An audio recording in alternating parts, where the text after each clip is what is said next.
నమస్తే రమగారు. నమస్తే జయ. రమగారు, ఏదైనా ఒక జానపద గాథ సిరీస్ లాగా ఉంటే కొంచెం ఒక 10, 15, 20 లాంటి ఎపిసోడ్లు ఉంటే వరుసగా ఒక సిరీస్ లాగా చేద్దామండి. చేద్దాం. ఎందుకంటే పిల్లలకు కూడా ఇంకొక నెల పోతే కొంతమందికి హాలిడేస్ వచ్చేసినాయి. చిన్న పిల్లలకి ఏప్రిల్ అయిపోయిందంటే ఇంకా హాలిడేసే కదా. చక్కగా సిరీస్ అంతా చూసుకుంటానికి వీలుగా ఉంటుందని. పూర్వం ఒక రాజుగారు ఉండేవారట. రాజుగారి పేరు సూరసేనుడు. ఆయనకి ఒక మంత్రి, ఒక పురోహితుడు, అట్లా స్నేహితులు ఉండేవాళ్ళు. రాజుగారికి సంతానం లేదు. ఈ మంత్రి గారు ఫ్రెండ్ అనమాట. పురోహితుడు కూడా వీళ్ళంతా కలిసి చదువుకుని రాజ్యానికి వచ్చారు. తను రాజు అవ్వంగానే తన స్నేహితుడిని మంత్రిని చేసుకుని, పౌరోహిత్యం చేసే తన స్నేహితుడిని తనకు రాజపురోహితుడిగా పెట్టుకుని, ఒక వ్యాపారస్తుల అబ్బాయి కూడా వీళ్ళ స్నేహితుడు, అతనితోటి ఫ్రెండ్షిప్ ఉండి వీళ్ళతోటి ఒక యంత్ర పరికరాలు చేసే ఒక కమ్మరి అబ్బాయి చదువుకున్నాడు. అతన్ని కూడా తమ రాజ్యంలోనే ఏవో పనులు చేయటానికంటే రాజ్యానికి అవసరమైనవి, రాజమందిరానికి అవసరమైన పనులు అతనితోటి చేయించుకునేవాళ్ళు. ఈ 5గురు బాగా స్నేహంగా ఉండేవాళ్ళు. అదేమిటో విధి వైచిత్ర్యం, ఎవరికి పిల్లలు లేరు. అయితే ఒకనాడు ఏమైంది, వీళ్ళంతా ఒక సాయంకాలం పూట కలుసుకున్నారు. రాజుగారు చాలా నిరాశగా అట్లా దీనంగా ఉన్నాడు. మంత్రి అడిగాడు, ఎందుకు ప్రభు ఇట్లా నిరాశగా ఉన్నారు, ఎందుకు ముభావంగా కనపడుతున్నారంటే ఆయన ఏం చెప్పాడంటే, మరి మనకి మా రాజ్యానికి చుట్టుపక్కల చాలా గ్రామాలు ఉన్నాయి కదా, ఆ గ్రామాల్లో ఒక సంపన్న భూస్వామి మరణించాడు. ఆయనకి సంతు లేదు. సంతానం లేకపోవటం వల్ల ఆ గ్రామాధికారి ఏం చేశాడు, ఈయన ఈ సంపన్న గృహస్థు మరణించాడు, అతనికి సంతానం లేదు కాబట్టి అదంతా ప్రభుత్వానికి చెందుతుందని ఉత్తరం రాశాడు. ఇప్పుడు అతని ఆస్తి అంతా ప్రభుత్వ ఆస్తి అయిపోతుంది. ఇప్పుడు కూడా ఉన్నాయి కదా, సంతుగా పోతే అది ప్రభుత్వం పరం అయిపోతుంది. ఇప్పుడు వాడు ఎవరిదో ఆస్తి మనం ప్రభుత్వ పరం చేసుకుంటాము, మనకు కూడా సంతానం లేదు, మన తర్వాత ఏమిటి, మన తర్వాత కూడా ఏదో మన తర్వాత మన రాజ్యం ఎవరికి వెళ్తుంది? అవును. ఇప్పుడు మన రాజ్యం ఉంటే ప్రభుత్వాన్ని పరం చేస్తామని అవేవడేవో ఆస్తులు తీసుకొచ్చి మన దాంట్లో కలుపుతారు. మనం ఏం చేయాలి? అదేదో వింతగా మనం 5గురం స్నేహితులు అయితే మన 5గురికి పిల్లలు లేకుండా అయ్యారు అని చెప్పాడు. చెప్పేసరికల్లా మంత్రి అన్నాడు, అదేమిటండి అలాంటి నిరాశపడకూడదు, ఏమంత వయసు మించిపోయిందని. చాలామంది రాజులకి ఆ లేట్ వయసులో అంటే పెద్దవాళ్ళు అయ్యాక వృద్ధాప్యంలో సంతానం కలిగిన వాళ్ళు లేరా? రామాయణ గాథ ఉంది. దశరథ మహారాజు ఎంత వృద్ధుడు, అవును, 60,000 సంవత్సరాల వయసు వచ్చాక ఆయనకి కుమారుడు కలిగాడు. ఒక్కడు కాదు, 4 కుమారులు.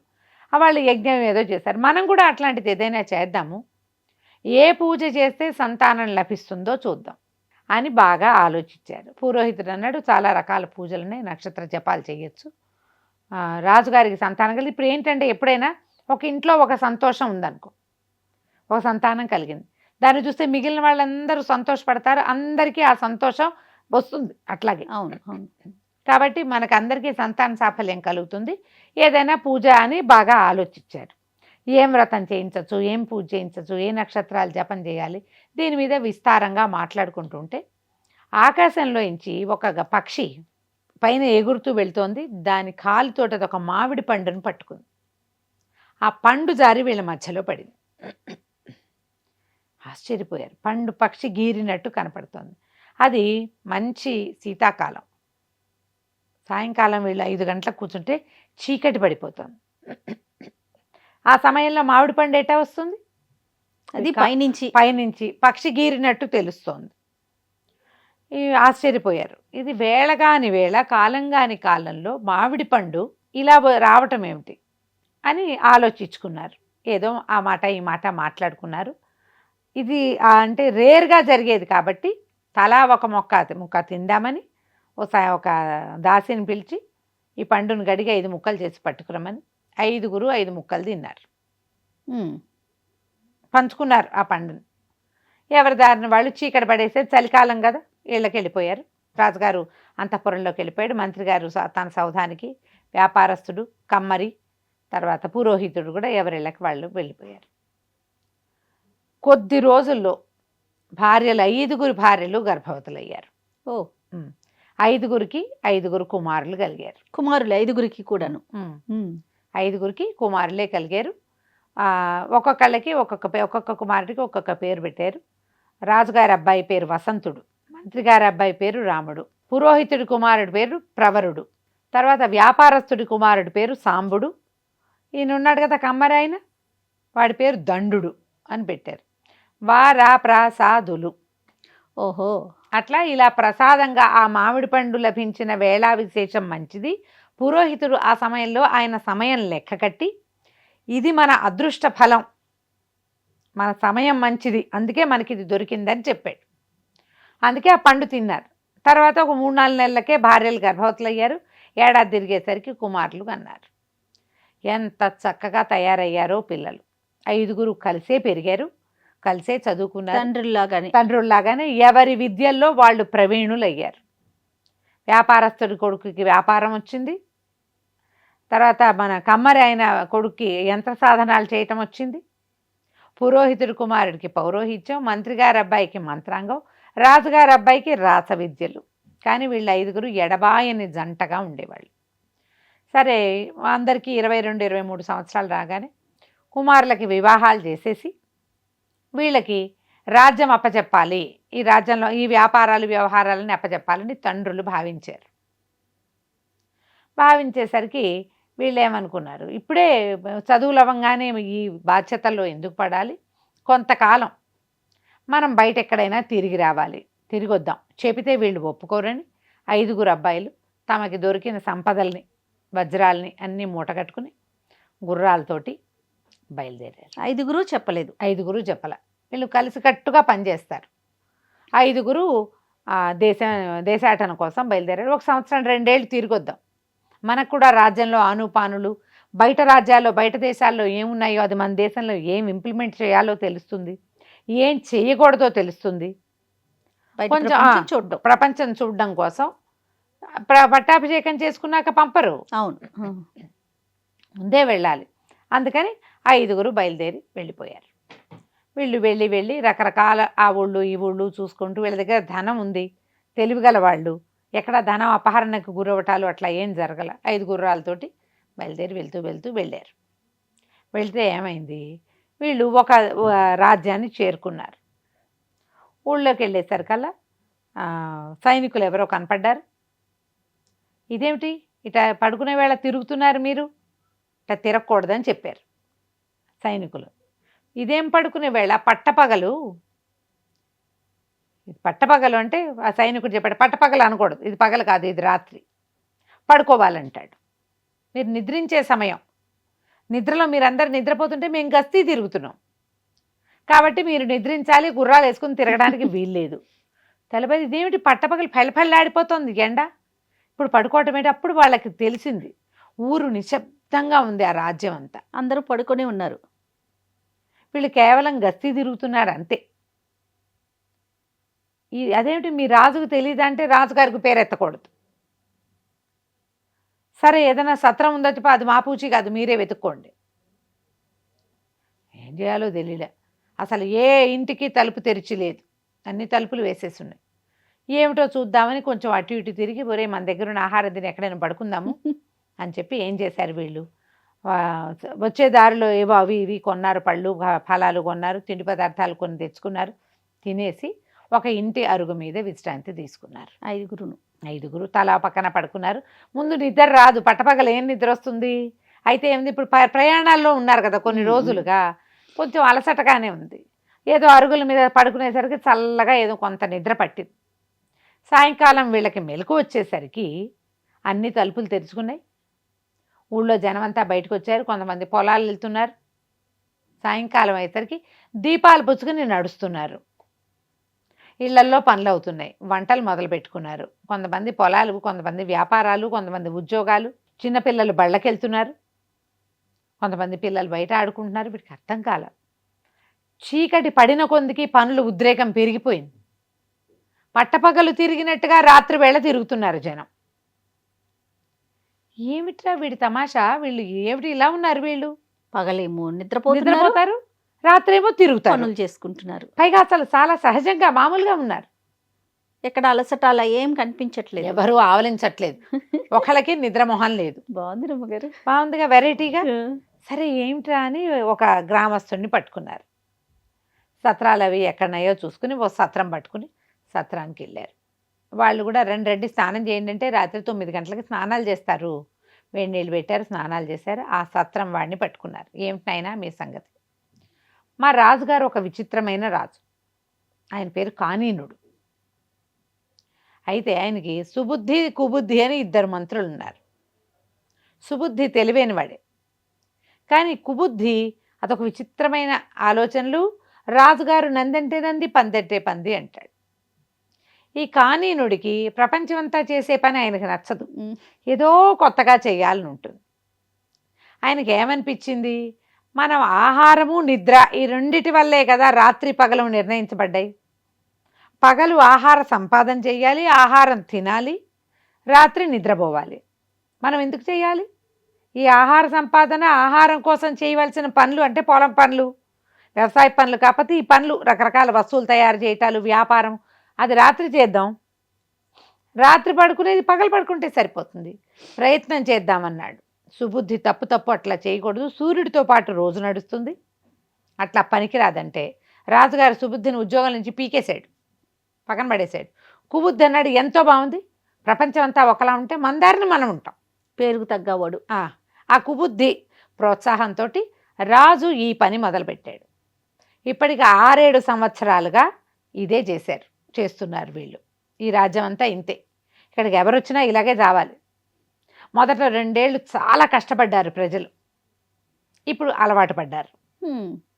అలవాటు పడి పగళ్ళందరూ తలుపులేసుకుని నిద్రపోతారు. రాత్రి అవ్వగానే టింగురంగమ్మని లేచేసి వ్యవసాయాలు అవి లాంతర్లు పెట్టుకుని వ్యవసాయం చేసుకుంటారు. భగవంతుడు అనుకూలించి వాళ్ళకి పంట తింటే పండుతోంది. ఎందుకంటే పగలు దానిపైన చేసుకో, నువ్వు రాత్రిపూట మొక్కలు పెడతావు, తెల్లారి ఎండ వల్ల దానికి జరగాల్సింది జరుగుతుంది. ఎట్లా అంతేగా, ప్రకృతి పరంగా జరగాల్సింది జరుగుతుంది కదా. వీళ్ళకి అనిపించింది, ఏమిటి ఈ రాజు, ఇదేమైనా తెలివిగల పనేనా? మన చుట్టుపక్కల ఇలాంటి వాళ్ళు ఉన్నారా? వీడిని సరిచేయకపోతే మన ప్రజ్ఞ ఏమిటి? ఈ రాజుని సరిచేయాలి ఎలా? సరే ఆలోచించి ఒక ప్లాన్ మొదలు పెట్టుకున్నారు.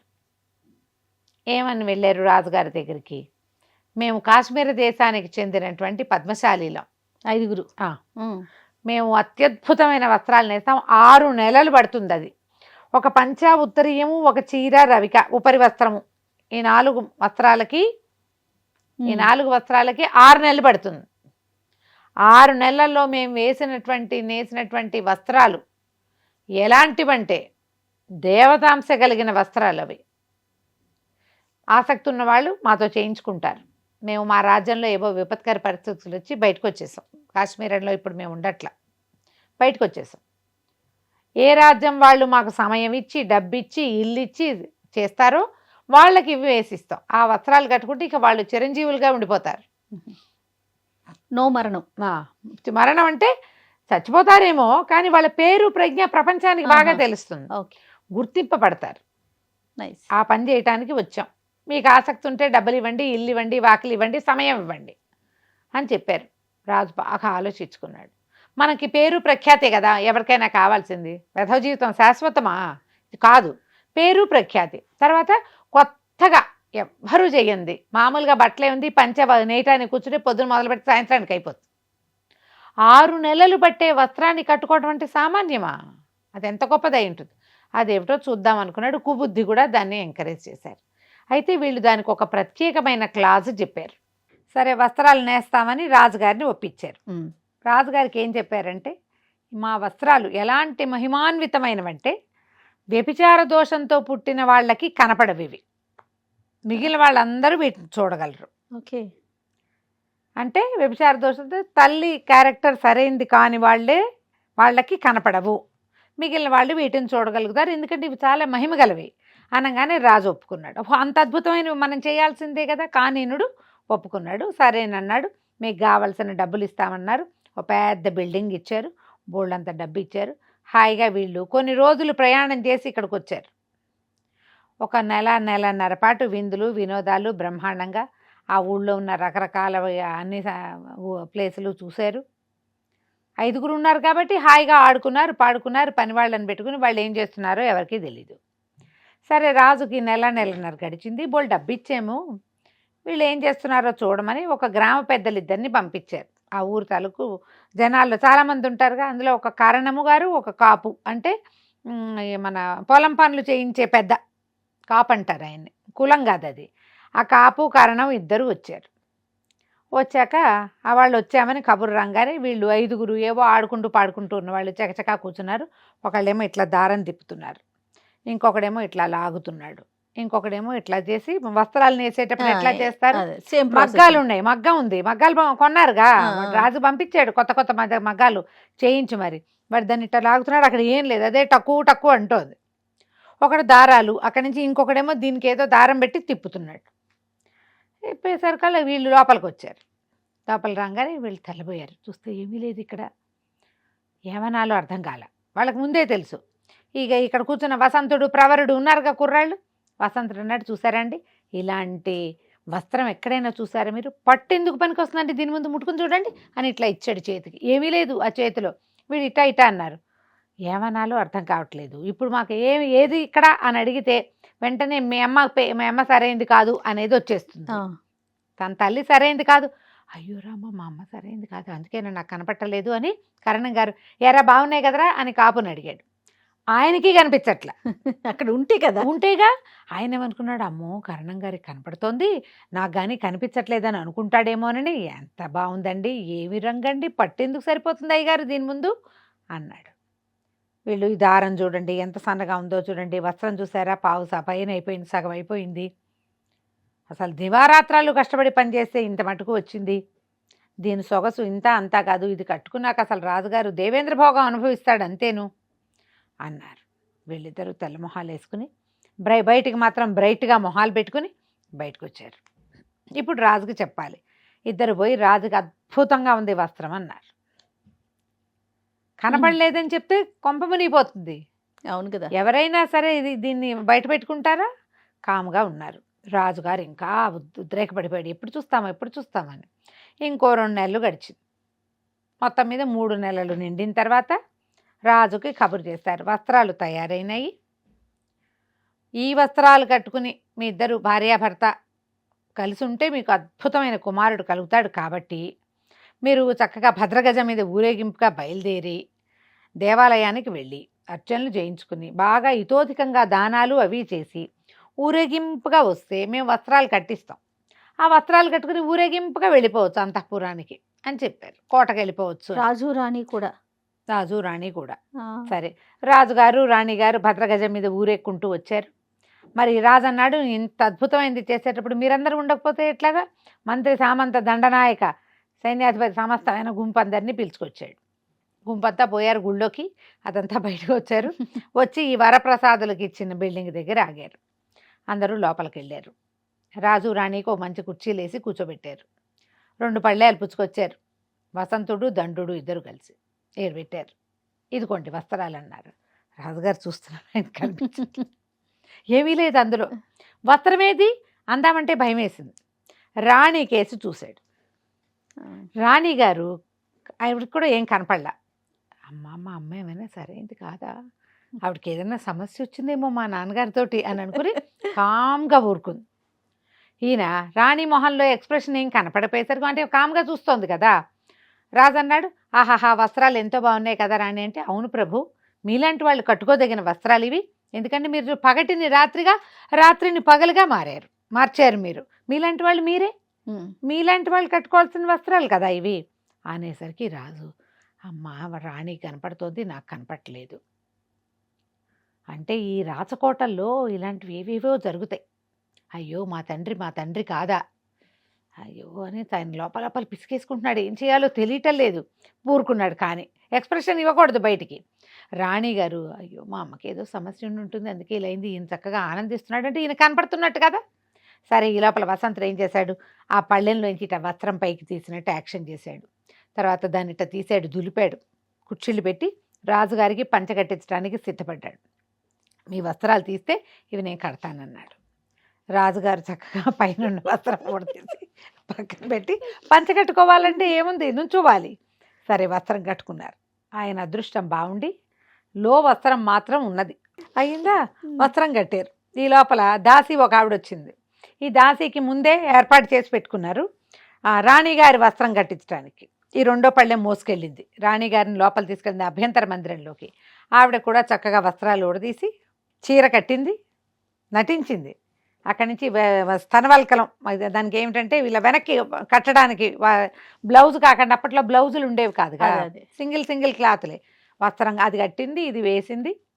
రాజు రాణి ఒకళ్ళనొకళ్ళు చూసుకున్నారు, వేసింది. అసలు ఒంటి మీద నాకు కనపట్టలేదే మన కర్మ అనుకుని ఇద్దరు యువతలకు వచ్చారు. శబాష్ శబాష్ అనుకుంటారు, భలే ఉండి. అక్కడి నుంచి ఏనుగెక్కారు. మావటివాడు కళ్ళు మూసుకున్నాడు. వాడికి ఏం చేయాలో తెలియదు. చుట్టూతా ఉన్న ప్రజలందరూ బీసుకుపోయి నుంచున్నారు. ప్రతివాడికి నాకు ఏంటి లేవు అన్నా, నాకు కనపడలేదు అన్నా మీ అమ్మ అని వచ్చేస్తుంది. మాతృదేవత మీద అంత మాట ఏమన్నారా మానవుడైనా పడగలరా? అసలు ఆడైనా మొగైనాను అందరు బిక్క చచ్చిపోయి నుంచుని ఉన్నారు. గజం మీద ఊరేగుతూ వెళ్ళారు. ఆడవాళ్ళందరూ కూడా ఈ పుర ప్రముఖులు, పెద్ద పెద్ద మేడల మీద ఎక్కిన ఆడవాళ్ళందరూ, పురస్త్రీలంతా ఈ అర్ధనగ్నంగా అంటే కేవలం లోవస్త్రాలతో మాత్రమే కూర్చుని ఉన్న మిథునాన్ని చూసి ఏమనాలో తెలియక కళ్ళు మూసుకున్నారు. కొంతమంది దిగెళ్ళిపోయారు, ఇంకొంతమంది నోరు గాఠిగా మూసుకున్నారు, ఇంకొంతమంది ఎవ్వరూ మాట్లాడలే. ప్రజల్లో ఒక్కళ్ళు కిక్కురు మనల. రాజు రాణి ఇద్దరూ అంతఃపురానికి వెళ్ళిపోయారు. పోయి ఆయన అంతఃపురంలో మంచం మీద కూర్చుని రాజుగారు చెప్పాడు అనుకున్నాడనమాట, ఎంత తేలిగ్గా ఉన్నాయి వస్త్రాలు, ఒంటి మీద బట్ట ఉన్నట్టు కూడా తెలియట్లేదు. తేలికపాటిగా దేవతా వస్త్రాన్ని వాళ్ళు ఎట్లా నేసారు అన్నాడు. అనుకుని రాణిని అడిగాడు, రాణి అందరిలో చెప్పలేకపోయాను, ఇంతకీ ఈ వస్త్రపు రంగు ఏమిటో చెబుదు. ఆవిడ తెల్లపోయి, అదేంటి మీకు కనిపించట్లేదా? కనిపించట్లేదు రాణి, మా మాతృదేవతని బయటేసుకోవాల్సి వస్తుందని అక్కడ నేను అనలేకపోయాను. ఈ రంగు ఏమిటో చెప్పు, నీ బట్టల రంగు కూడా నాకు తెలియటం లేదు, ఈ 2 రంగులు ఏమిటో చెప్పబా అన్నాడు. అనగానే రాణికే బొమ్మని కేకపెట్టింది. అయ్యో నాకు కూడా కనపచ్చట్లేదు మహాప్రభో అన్నది. అప్పుడు ఆవిడకి తెలిసింది తను చాలా లిమిటెడ్, అతి చిన్న లో వస్త్రంతో ఉన్నాను అని అర్థమైంది ఆవిడికి. కేవ్వమని కేకపెట్టింది, లోపలికి పరిగెత్తేసింది. ఏదో వస్త్రం చుట్టు పెట్టుకుని వచ్చింది ఏడ్చుకుంటూ.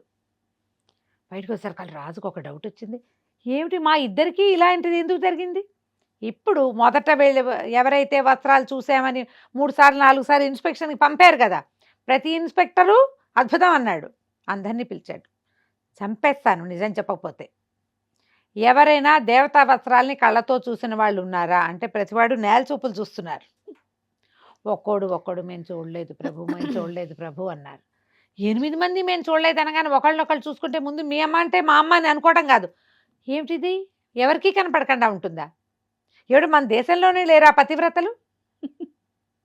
నిర్ఘాంతపోయేసరికల్లా దాసీలు 2-3 వచ్చారు. ప్రభు విడవడానికి వస్త్రమే లేదు అన్నాడు. అనగానే మెల్లిగా రోడ్డు మీద వాళ్ళని ఒక్కొక్కళ్ళని సైనికుల్ని ప్రతి వాళ్ళు రాజు రాణి గారు లిమిటెడ్ వస్త్రంతో కనిపించారు. రాజుకి పిచ్చి కోపం వచ్చేసింది. తనొక్కడే అర్ధనగ్నంగా ఊరేగటం కాకుండా ఏనాడు ప్రజల మొహం చూడని మహారాణిని, పాపం ఇంత పని చేశానే, పట్టుకురండిరా వాళ్ళని, పద్మశాలీలు ఎక్కడున్నారు అన్నారు. ఆనంగానే మొత్తం సైనికులంతా వెళ్ళి వరప్రసాదులకి ఇచ్చిన బిల్డింగ్ మీద పడ్డారు. అక్కడ పెట్టా పురుగు లేదు. వీళ్ళు పెట్టిన బోల్డ్ అంత డబ్బు గిబ్బు ఇచ్చారుగా, అన్ని సంచులతో సహా వెళ్ళిపోయినాయి. వీళ్ళు ఇచ్చినటువంటి మగ్గాలు మాత్రం ఉన్నాయి. అక్కడ ఒక ఉత్తరం రాయబడి ఉంది రాజుగారి పేరు మీద. పరిగెత్తుకుంటూ సైనికులు పట్టుకొచ్చి రాజుగారికి ఇచ్చారు. సరే, అందులో ఉత్తరంలో ఏముంది, నువ్వు అంటే అకార్యకారణకుడివి, నువ్వు ఏది చేయకూడదో ఆ పని చేసే రాజు అయినటువంటి కానేనుడికి ఇంద్రుని దేవతలు రాస్తున్నటువంటి దూతలు రాస్తున్నటువంటి ఉత్తరం ఇది. నువ్వు పగటిని రాత్రిని, రాత్రిని పగటిని చేసావు. బుద్ధిమంతుడైన సుబుద్ధిని తీసేసి తెలివి తక్కువవాడు, అకార్యకారణం చేసేవాడు అంటే ఏది చేయకూడదో అకార్యకారణం చేసేటువంటి కుబుద్ధిని మంత్రిగా పెట్టుకుని పగటిని రాత్రిని చేసే ప్రయత్నం చేసావు. నువ్వు నీకు శాస్తి చేయటానికి, బుద్ధి చెప్పడానికే ఇంద్రుడి పనుపున మేము వచ్చిన దేవదూతలం. నువ్వు మళ్ళీ ఈ పద్ధతి మార్చుకో, లేకపోతే నీకు శాస్తి చేయబడుతుంది, ఇది చాలదు నీకు అని రాశారు. ఈయన నిర్ఘాంతపోయాడు. ఇంద్రుడి దేవతలు అంతే అయి ఉంటుంది, దేవతావస్త్రాలు అని చెప్పారుగా, వాడు ఎంత మూర్ఖుడో చూడు.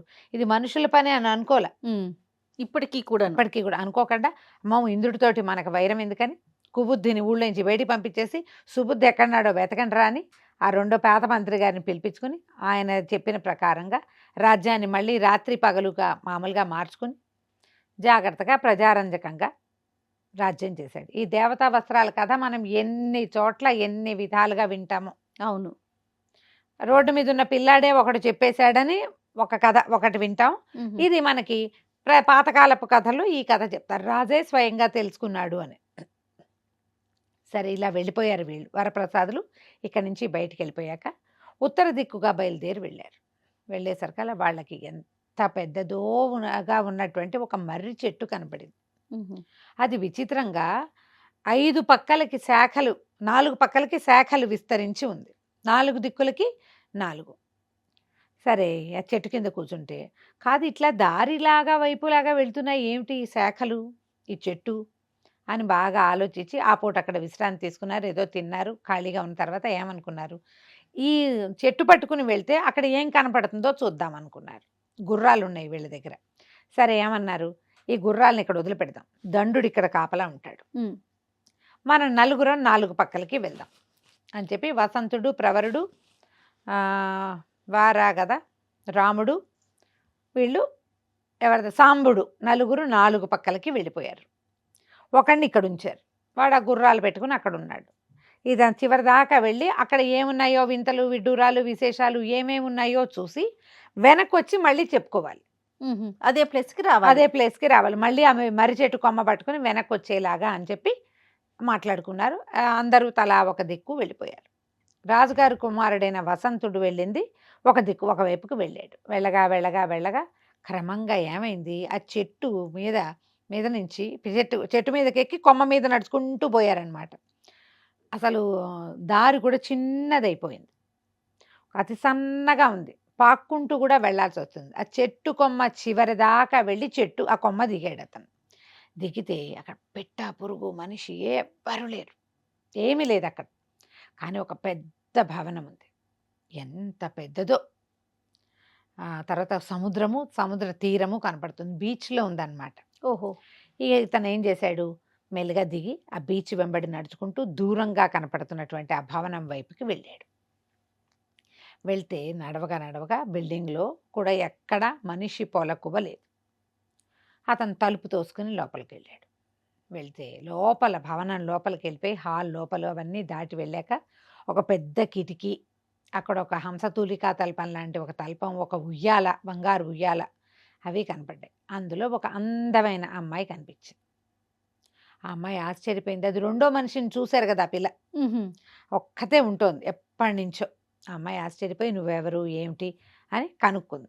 ఆ అమ్మాయి పేరు కళావతి. ఆ అమ్మాయి ఏం చెప్పిందంటే, ఇక్కడ ఎవరు ఉండరు, నేను ఒక్కదానే ఉంటాను. ఇది ఒక రాక్షసిది ఈ భవనం. ఈవిడ అవంతి దేశం మీద పడి అందరినీ విరుచుకు తిని మా అమ్మని నాన్నని చంపేసింది. అవంతి రాజకుమార్తెని నేను. అక్కడి నుంచి వాళ్ళని చంపేశాక చంటి పిల్లల్ని, నన్ను 2 ఏళ్ళు కూడా లేవు నాకు, బంగారు తూగుటుయ్యాలతో సహా తీసుకొచ్చేసింది. నన్ను ముద్దుగా ఇక్కడ నుంచి పెంచుకుంటోంది. ఎప్పటికప్పుడు బయటికి వెళ్ళిపోయి మళ్ళీ వస్తూ ఉంటుంది. ఒక మాంత్రికురాలు, రాక్షసి లేదా, అది ఊరి మీదకి వెళ్ళి వింతలు విడ్డూరాలు విశేషాలు అన్నీ ఏమైనా వస్తువులు ఉంటే పట్టుకొస్తుంది ఇక్కడికి నేను ఆడుకోవడానికి. నన్ను చక్కగా చూసుకుంటుంది. నన్ను మాత్రం బాగా ముద్దుగా ప్రేమగా చూసింది. మంచి మంచి బట్టలు తెస్తుంది, నగలు తెస్తుంది, బోల్డ్ వస్తువులు తెస్తుంది, ఆడుకునే వస్తువులు కూడా పట్టుకొస్తుంది, మంచి ఆహార పదార్థాలు వస్తాయి. వచ్చి నన్ను చూసి రాత్రి పడుకుని మళ్ళీ లేచి వెళ్ళిపోతుంది. నేను ఇక్కడ ఒక్కదాన్నే ఉంటానంది. అనేసరికి వీడికి మంచి సరదా వచ్చింది. ఈ అబ్బాయికి 20 ఏళ్ళు దాటినవాడు, ఆ పిల్లకు ఒక 16 ఏళ్ళు ఉంటాయి. ఆ పిల్లతో కాస్త చేతులు పుచ్చుకుని ఆడాడు. అటు ఇటు కిందకి పైకి వెళ్ళారు. దానికి కూడా రెండో మనిషి వచ్చేసరికల్లా వింతలు విడ్డూరాలు విశేషాలు, తాము ఎట్లా బయలుదేరారు, ఈ రాజును ఎట్లా మోసం చేశారు, ఈ కథలన్నీ చెప్పాడు. ఇద్దరు కలిసి విహరించడం మొదలుపెట్టారు. ఏవో బోడు పదార్థాలున్నాయి తిన్నారు, పళ్ళున్నాయి కోసుకుని తిన్నారు, హాయిగా సుఖంగా ఉన్నారు. గాంధర్వ విధిని వివాహం చేసుకున్నాడు ఆ పిల్లని.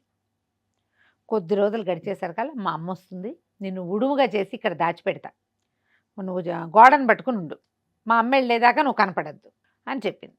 ఈ కుర్రాన్ని అది రాక్షసి నేర్పిన మాయలు చిన్న చిన్న మంత్రాలతోటి వసంతుణ్ణి ఉడుముగా చేసి గోడ మూలన తగిలించేసింది. గోడలు పట్టుకుని ఉంటాయి ఉడుములు. రాక్షసి వచ్చింది.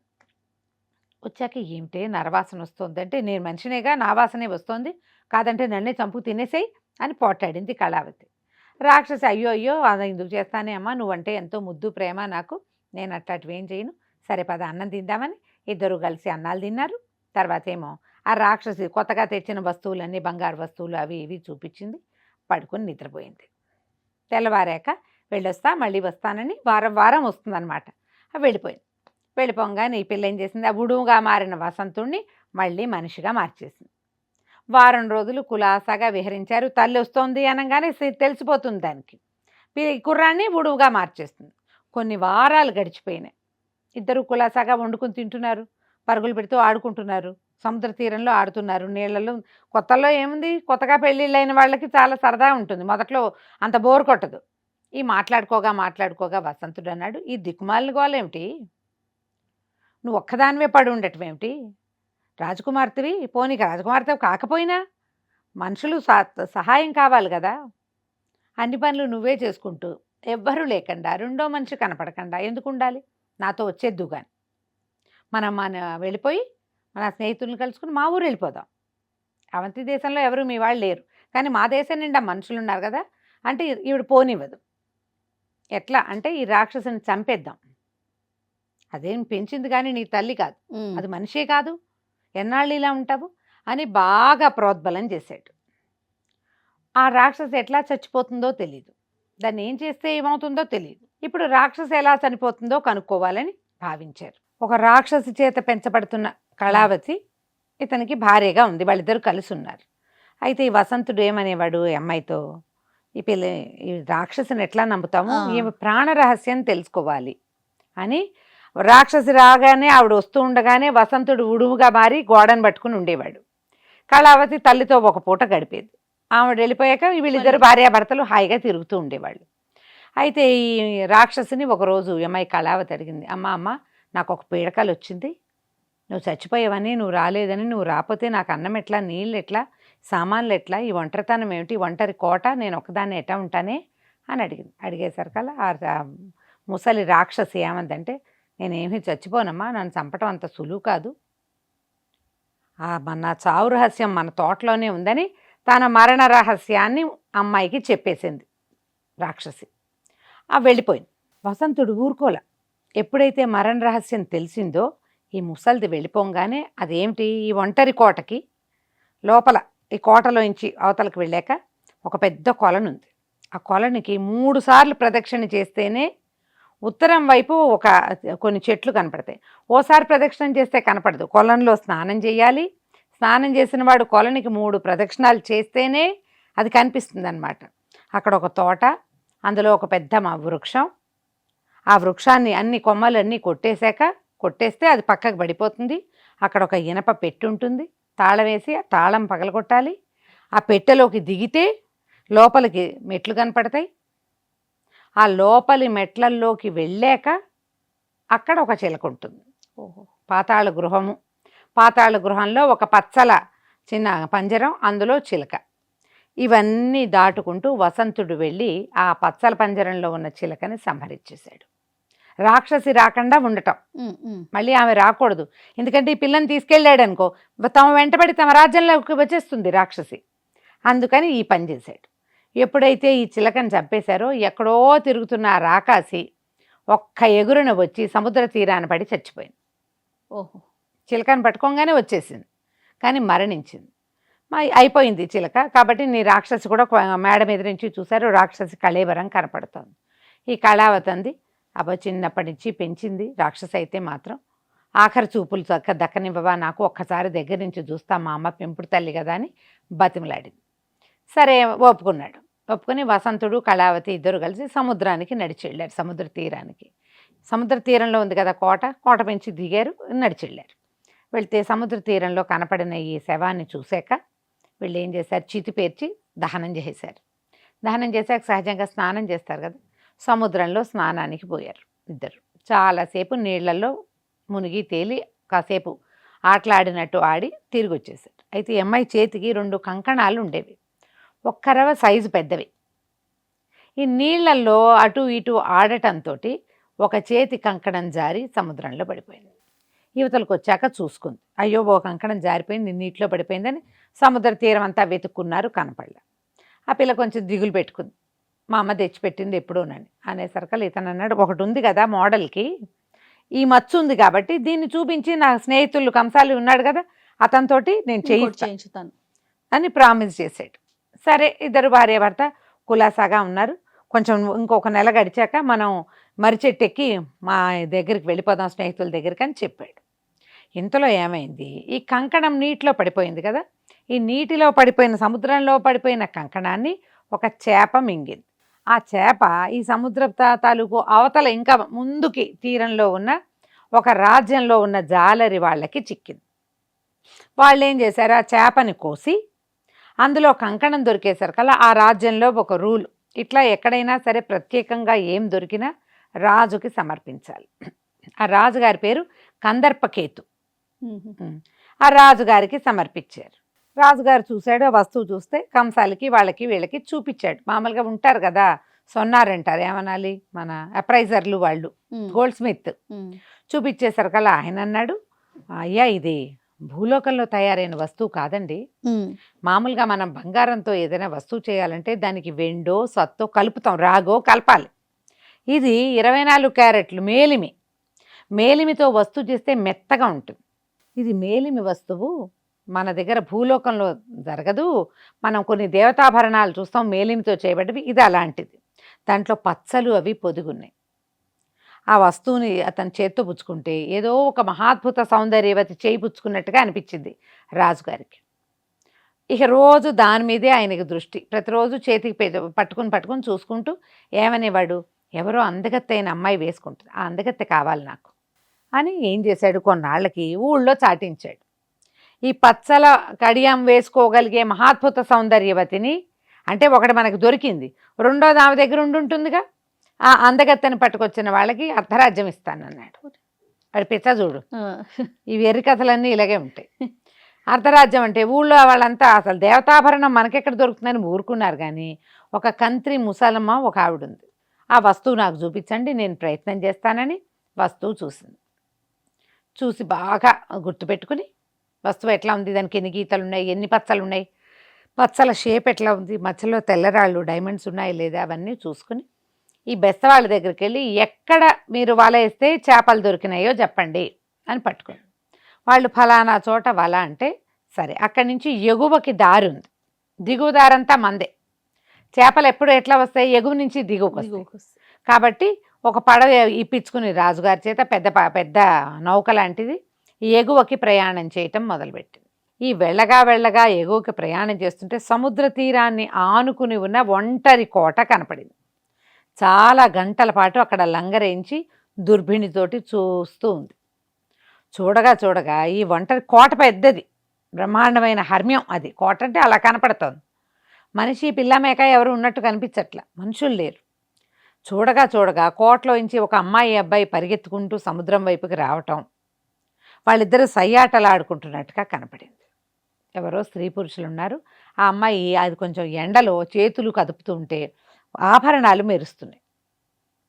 ఇదే అయి ఉంటుందని వాళ్ళకి ఏం చెప్పింది, సరంగులకి మీరు ఇక్కడే వేసుకుని ఉండండి, నేను వచ్చేదాకా ఇక్కడి నుంచి కదలద్దు అని చెప్పి చిన్న డింగీతోటి సముద్ర తీరానికి వచ్చి మళ్ళీ మర్నాడు వాళ్ళు వచ్చేదాకా అక్కడ కూర్చుంది. ఆ సమయానికి వచ్చి కూర్చుంది, జుట్టు విరబోసుకుని కూర్చుని ఏడుస్తుంటే ఈ వసంతుడు కళావతి ఇద్దరు రోజు సముద్రంలో కాసేపు ఆడుకోవడానికి వస్తారు నీళ్ళల్లో. ఈ వచ్చినప్పుడు చూసేసరికి ఈ ముసలమ్మ కనపడింది. కళావతి ఆశ్చర్యపోయి, ఇంత ముసలిది ఎటా వచ్చింది ఇక్కడికి అని, ఎటా వచ్చా బాబా ఏమిటబ్బా అంటే, అదే మేమేదో పడవలో వచ్చాక పడవకి ఏదో సమస్య వచ్చింది, వాళ్ళందరూ పడవలో ఎవరి జాతకం పనికిరాదో వాళ్ళ వల్లే ఈ సమస్య వచ్చిందని చీటీలేసి నా పేరు వచ్చింది, నా కొడుకు కోడలు కూడా ఆ పడవలోనే ఉన్నారు, నా పేరు వచ్చింది కాబట్టి వాళ్ళు ఒక డింగి కట్టించి నన్ను దింపేశారు, పడవేమో వెళ్ళిపోయింది, నేను ఇక్కడ కూర్చున్నాను, ఎవ్వరూ లేరు, దిక్కులేని దాన్ని ఏడ్చింది. ఈ కళావతి ఏమంది, అయ్యో మా అమ్మ చచ్చిపోయాక, రాక్షసు చచ్చిపోయిందిగా, నాకెవరు దిక్కులేరు, పెద్ద తోడు ఎవ్వరూ లేరని బాధపడుతున్నాను, నువ్వేం బాధపడద్దవ్వా, నువ్వు మాతో రా, చక్కగా మా వంట చేసి పెడదు కానీ మాతో ఉండు, మా అమ్మ అయితే వారానికి ఒకసారి వచ్చేది, నువ్వేం చక్కగా నా దగ్గరే ఉండొచ్చు, నేను నీ కూతురు అనుకో, ఈయన మీ అల్లుడు అనుకో, లేదా ఆయన కొడుకు అనుకో, నన్ను కోడలు అనుకో, లేదా మనవడు మనవరాలు అనుకోని ఇలా వరస కలిపి ముసలమ్మని తీసుకొచ్చింది. ఈవిడ ఈ కళావతి చేయి పట్టుకొస్తూనే ఇటా ఇటా చేతులు తడిమి చూసి ఒక్క కంకణం ఉండేసరికి ఏమిటో అమ్మాయి ఒంటి కంకణం వేసుకున్నావు, రెండో కంకణం ఏది అని. అదే అల్లప్పుడెప్పుడో సముద్రంలో పడిపోయింది అని చెప్పింది. ఇహ తెలిసిపోయింది ఈవిడికి, ఇదే మనకు కావాల్సిన పిల్ల, దీని రెండో కంకణం చేతికే ఉంది. సరే వాళ్ళని నమ్మించింది, బాగా చక్కగా వంట చేసేది, పిల్లాడిని బాగా చూసుకునేది. కొద్ది రోజులు గడిచినాయి. ఆవిడ జడేయటము, తలకాయ దూవటం, నెత్తికి నూనె వేయటం, రాకాసి తల్లి అవన్నీ ఏం చేసేది కదా, పిల్ల చేసుకునేది. ఈవిడేమిటి మనిషి తల్లుడికి ఆ జాగ్రత్తలు ఉంటాయి కదా, నెత్తికి నూనె పెట్టడం, తలకి నూనె పెట్టడం, అన్నం వండి పెట్టడం, చక్కగా మంచి మంచి వ్యంజనాలు చేయటం, చేయగా మా అమ్మతో బాగా ఈవిడతోటి అలవాటైంది. ఈ అబ్బాయి కొంచెం వేటాడడానికి దానికి దీనికి సముద్రానికి వెళ్ళేవాడు. అప్పుడు ఒంటరిగా కళావతి ముసలమ్మకి దొరికేది. అప్పుడు జరిగిందంతా తన తల్లి ప్రాణరహస్యం తన మొగుడికి ఎలా చెప్పింది. అది చెప్పాక ముసలమ్మంది, ఏమోనమ్మా మీ అమ్మ రాక్షస అన్నావు బాగానే ఉంది, మీ ఆయన ఏమిటో ఇప్పుడు వీడు మనకు తెలిసి రాలా, ఇప్పుడు నేను చూడు సముద్రంలో వచ్చా, మా వాళ్ళు నన్ను డింగిలో వదిలిపెట్టారు, మరి మీ వాడిని ఎవరు వదిలిపెట్టారు, ఎక్కడి నుంచి వచ్చాడు, ఎలా వచ్చాడు, వీడి ప్రాణాల రహస్యం ఏమిటో కనుక్కోమంది. అనేసరికల్లా ఈ పిల్ల భర్తని అడిగింది, మా అమ్మకు ఉన్నట్టే ప్రాణ రహస్యం ఉందా నీకు కూడా. అడిగేసరికల్లా నవ్వాడు. మా గురుదేవులు మాకు విద్యలు నేర్పించినప్పుడు కొన్ని అవకాశాలు ఇచ్చారు, అట్లా ప్రాణాలు దాచిపెట్టుకోవచ్చని నేను నా కత్తి వరలో నా ప్రాణ రహస్యాన్ని దాచిపెట్టుకున్నాను అని చెప్పేశాడు. ఈ పిల్లేమో ముసలమ్మకి చెప్పింది, మా ఆయన కత్తి వరేటలేవా, ఏం ప్రమాదం లేదు, ఆ కత్తి ఎప్పుడు ఆయన దగ్గరే ఉంటుంది, ప్రమాదం లేదు, మా ఆయనకు వచ్చే సమస్య ఏమీ లేదు. ఆవిడ ఏమంటుంది, మీ ఆయనకి ఏదైనా అయితే మన సంగతి ఏమిటి, నువ్వు నేను పిల్ల తల్లి పిల్ల ఇక్కడే ఉండిపోతాం అలా అనేది. అసలు ఆడవాళ్ళు పక్కింటి ఆంటీలతో కూడా ఇలాగే భలే బాగా ఫ్రెండ్షిప్ చేసేస్తారు ఆడపిల్లలు. అలా జరిగిందనమాట. సరే ఇక అక్కడి నుంచి ఏమైంది, ఆ పగలు గడిచిపోయింది. సాయంకాలం బాగా ఆటలాడి వీళ్ళిద్దరు అలసిపోయి నిద్రపోతున్నారు. ఈ ముసలమ్మ ఏం చేసింది, పడుకోకుండా ఈ కుర్రాడి కత్తి వర తీసిపోయి వసంతుడిది సముద్ర తీరంలో పెట్టి ఒక రాయి తీసుకొచ్చి పెట్టుకుని దాని మీద అరగదీసేసింది. ఇంకా కొంచెం మిగిలింది. ఆ వరని అరగదీస్తే అది ముక్క అయిందంటే పోతాడు వీడు. 70% అరిగిపోయింది. ఈ లోపల ఈ పిల్లకి మెలకు వచ్చింది కళావతికి. పక్కనున్న భర్త గిలగిల్లాడిపోతున్నాడు, మెడ పక్కకి వెళ్ళాడేసేస్తున్నాడు, ఏమైపోతుందో తెలియదు. దీనికి ఏం అనుమానం వచ్చింది, వీరికి ఏం అవ్వకూడదు, ప్రాణం వరలో ఉంది, వర ఏది అని చూసింది, వరలేదు. అమ్మో ఏదో జరుగుతోందని అది ఇంట్లో చుట్టుపక్కల చూసుకుని మా మీద ఇవిడేది తల్లి పెంపుడు తల్లి పరిగెత్తుకుంటూ మేడ మీదకి ఎక్కి చూస్తే ఏముంది, సముద్ర తీరంలో ఆ ముసలిది ఒక రాయి మీద వర అరగదీస్తుంది. ఇది పరుగులు పెట్టింది కళావతి. ఎందుకే మా ఆయన చంపుతున్నావు అనేసరికల్లా, అబ్బే నేనేం చంపట్లేదు, అతను చెప్పాడు కదా వరలో ఉందని, నిజమో కాదో అని టెస్ట్ చేస్తున్నా, అయితే నిజమే అనమాట అనేసరికి, మరి అరగదీసేసావు, మా ఆయన మెడవెళ్ళాడేసేసాడు, ఇప్పుడు నా పరిస్థితి ఏంటి, అతను ఏం చెయ్యాలి అని కళావతి అంటే, మామ అంటే పర్వాలా మన దగ్గర సిద్ధాంజనం ఉంది, అంజనం రాస్తే మామూలు అయిపోతాడు, నువ్వు రా అంజనం తీసుకొద్దాం అని చెప్పి ఆ ముప్పాతిగా అరగదీసిన కత్తిని అక్కడ వదిలేసి, చచ్చిపోలేదు వసంతుడు, మెడ విరిగి తెగిపోయి ఉన్నాడు, అక్కడ వదిలిపెట్టి డింగి ఎక్కి అక్కడెక్కడో ఉంది సిద్ధాంజనం తీసుకుందామని డింగి ఎక్కించిన తర్వాత, నేనంటే ముసల్దాన్ని నేను చూడొచ్చు, నువ్వు పిల్లవి అంటే యువతివి, భర్తతో కాపురం చేసేదానివి, నువ్వు ఆ ఔషధాలన్నీ చూడకూడదు, కళ్ళకి గంతలు కడతానని ఏం చేసింది, చీర చెంగు విప్పి చించి చిన్న ముక్క కళ్ళకి గంతలు కట్టేసింది. ఆవిడేం చెప్పినా ఈ పిల్ల చేస్తోంది. మరి ఇప్పుడు మా భర్త బతకాలి కదా, మరి అబ్బాయి మెడ వెళ్ళాడేసేసాడు, మెడ దిగిపోయింది, ఆ డింగి ఎక్కేసింది, కళ్ళకి గంతలు కట్టించేసుకుంది. ఈ గంతలు కట్టంగానే డింగి చెక్క తెడ్లేసేసి నావ దగ్గరికి వాళ్ళ పడవ దగ్గరికి తీసుకుపోయింది. వీళ్ళు సముద్ర తీరాన్నే తిరుగుతున్నారు, కానీ ఆ సముద్ర తీరంలో కొన్ని కొండరాళ్ళు ఉన్నాయి. వీళ్ళు వచ్చిన నౌక ఆ కొండరాళ్ళ వెనకాల పార్క్ చేసి పెట్టారు, అక్కడ వేశారు లంగరు. అందుకని వీళ్ళు తిరుగుతున్న ప్రాంతంలో ఆ పడవ వాళ్ళకి కనపడలయ్యి, ఆ పిల్లకి పిల్లాడికి. కళావతి వసంతుడు వాటిని చూడలేకపోయారు. ఆ పడవ వైపు తీసుకుపోయింది. ఆ పడవని తట్టేసరికల్లా అక్కడ ఒక గంట ఉంది, గంట కొట్టేసరికి లోపల నుంచి నిచ్చినేశారు. ఇద్దరు మనుషులు వచ్చి కళావతి రెక్కలు పుచ్చుకుని పైకి లాగేశారు. పైకి వెళ్ళాక ఎవరో మగవాళ్ళు చేతులు పుచ్చుకున్నారు, పైకి లాగారు, తెలిసిపోయింది. ఏమిటి ఇది ఎక్కడున్నామని ఆమె కంటికి గుడ్డ తీస్తే ఏముంది, పడవలో ఉన్నట్టు తెలిసింది. ఇది అరిచి కేకలు పెట్టి గట్టిగా గందరగోళం చేసేసరికి ముసలి చాలా ఘటికురాలు, ఆవిడ నోరు మూసేసి ఓ గదిలోకి తోసి తాళం పెట్టేసి పదండి వెళ్ళిపోదాం అని లంగరెత్తేశారు, పడ వెళ్ళిపోయింది. వసంతుడు కొస ప్రాణంతో ఇక్కడ ఉండిపోయాడు. ఈ అమ్మాయిని తీసుకుని కందర్పకేతువు దగ్గరికి తీసుకుపోయింది ముసలమ్మ. అర్ధరాజ్యం దొరికేసింది అనుకుని కళావతి కళావతిని తీసుకుపోయింది. తీసుకెళ్ళేసరికల్లా కందర్పకేతువు చెప్పాడు, నేను నీ సౌందర్యాన్ని నీ గాజును చూసి ఊహించాను, ఈ కంకణాన్ని చూసి నన్ను వివాహం చేసుకో అన్నాడు. అది ముసలమ్మని తిట్టింది, ఏంటో ఇలా చేస్తావు, నన్ను ఇలా ఈ రకంగా చేస్తావంటే. ముసలిదేమంది, ఆ ఒంటరి కోట, దిక్కు దివాణం లేదు, మెడ దిగి సగం చచ్చిన మొగుడు, ఎప్పుడో ఒకప్పుడు పోతాడు వాడితో ఏం చేస్తావు, ఇక్కడ బ్రహ్మాండమైన రాజ్యం ఉంది, హాయిగా యువకుడు, ముందు వీడెవడో మనకు తెలుసు, రాజు, కాబట్టి ఈ హాయిగా ఉండమని ఆ ముసలమ్మ బలవంత పెట్టింది.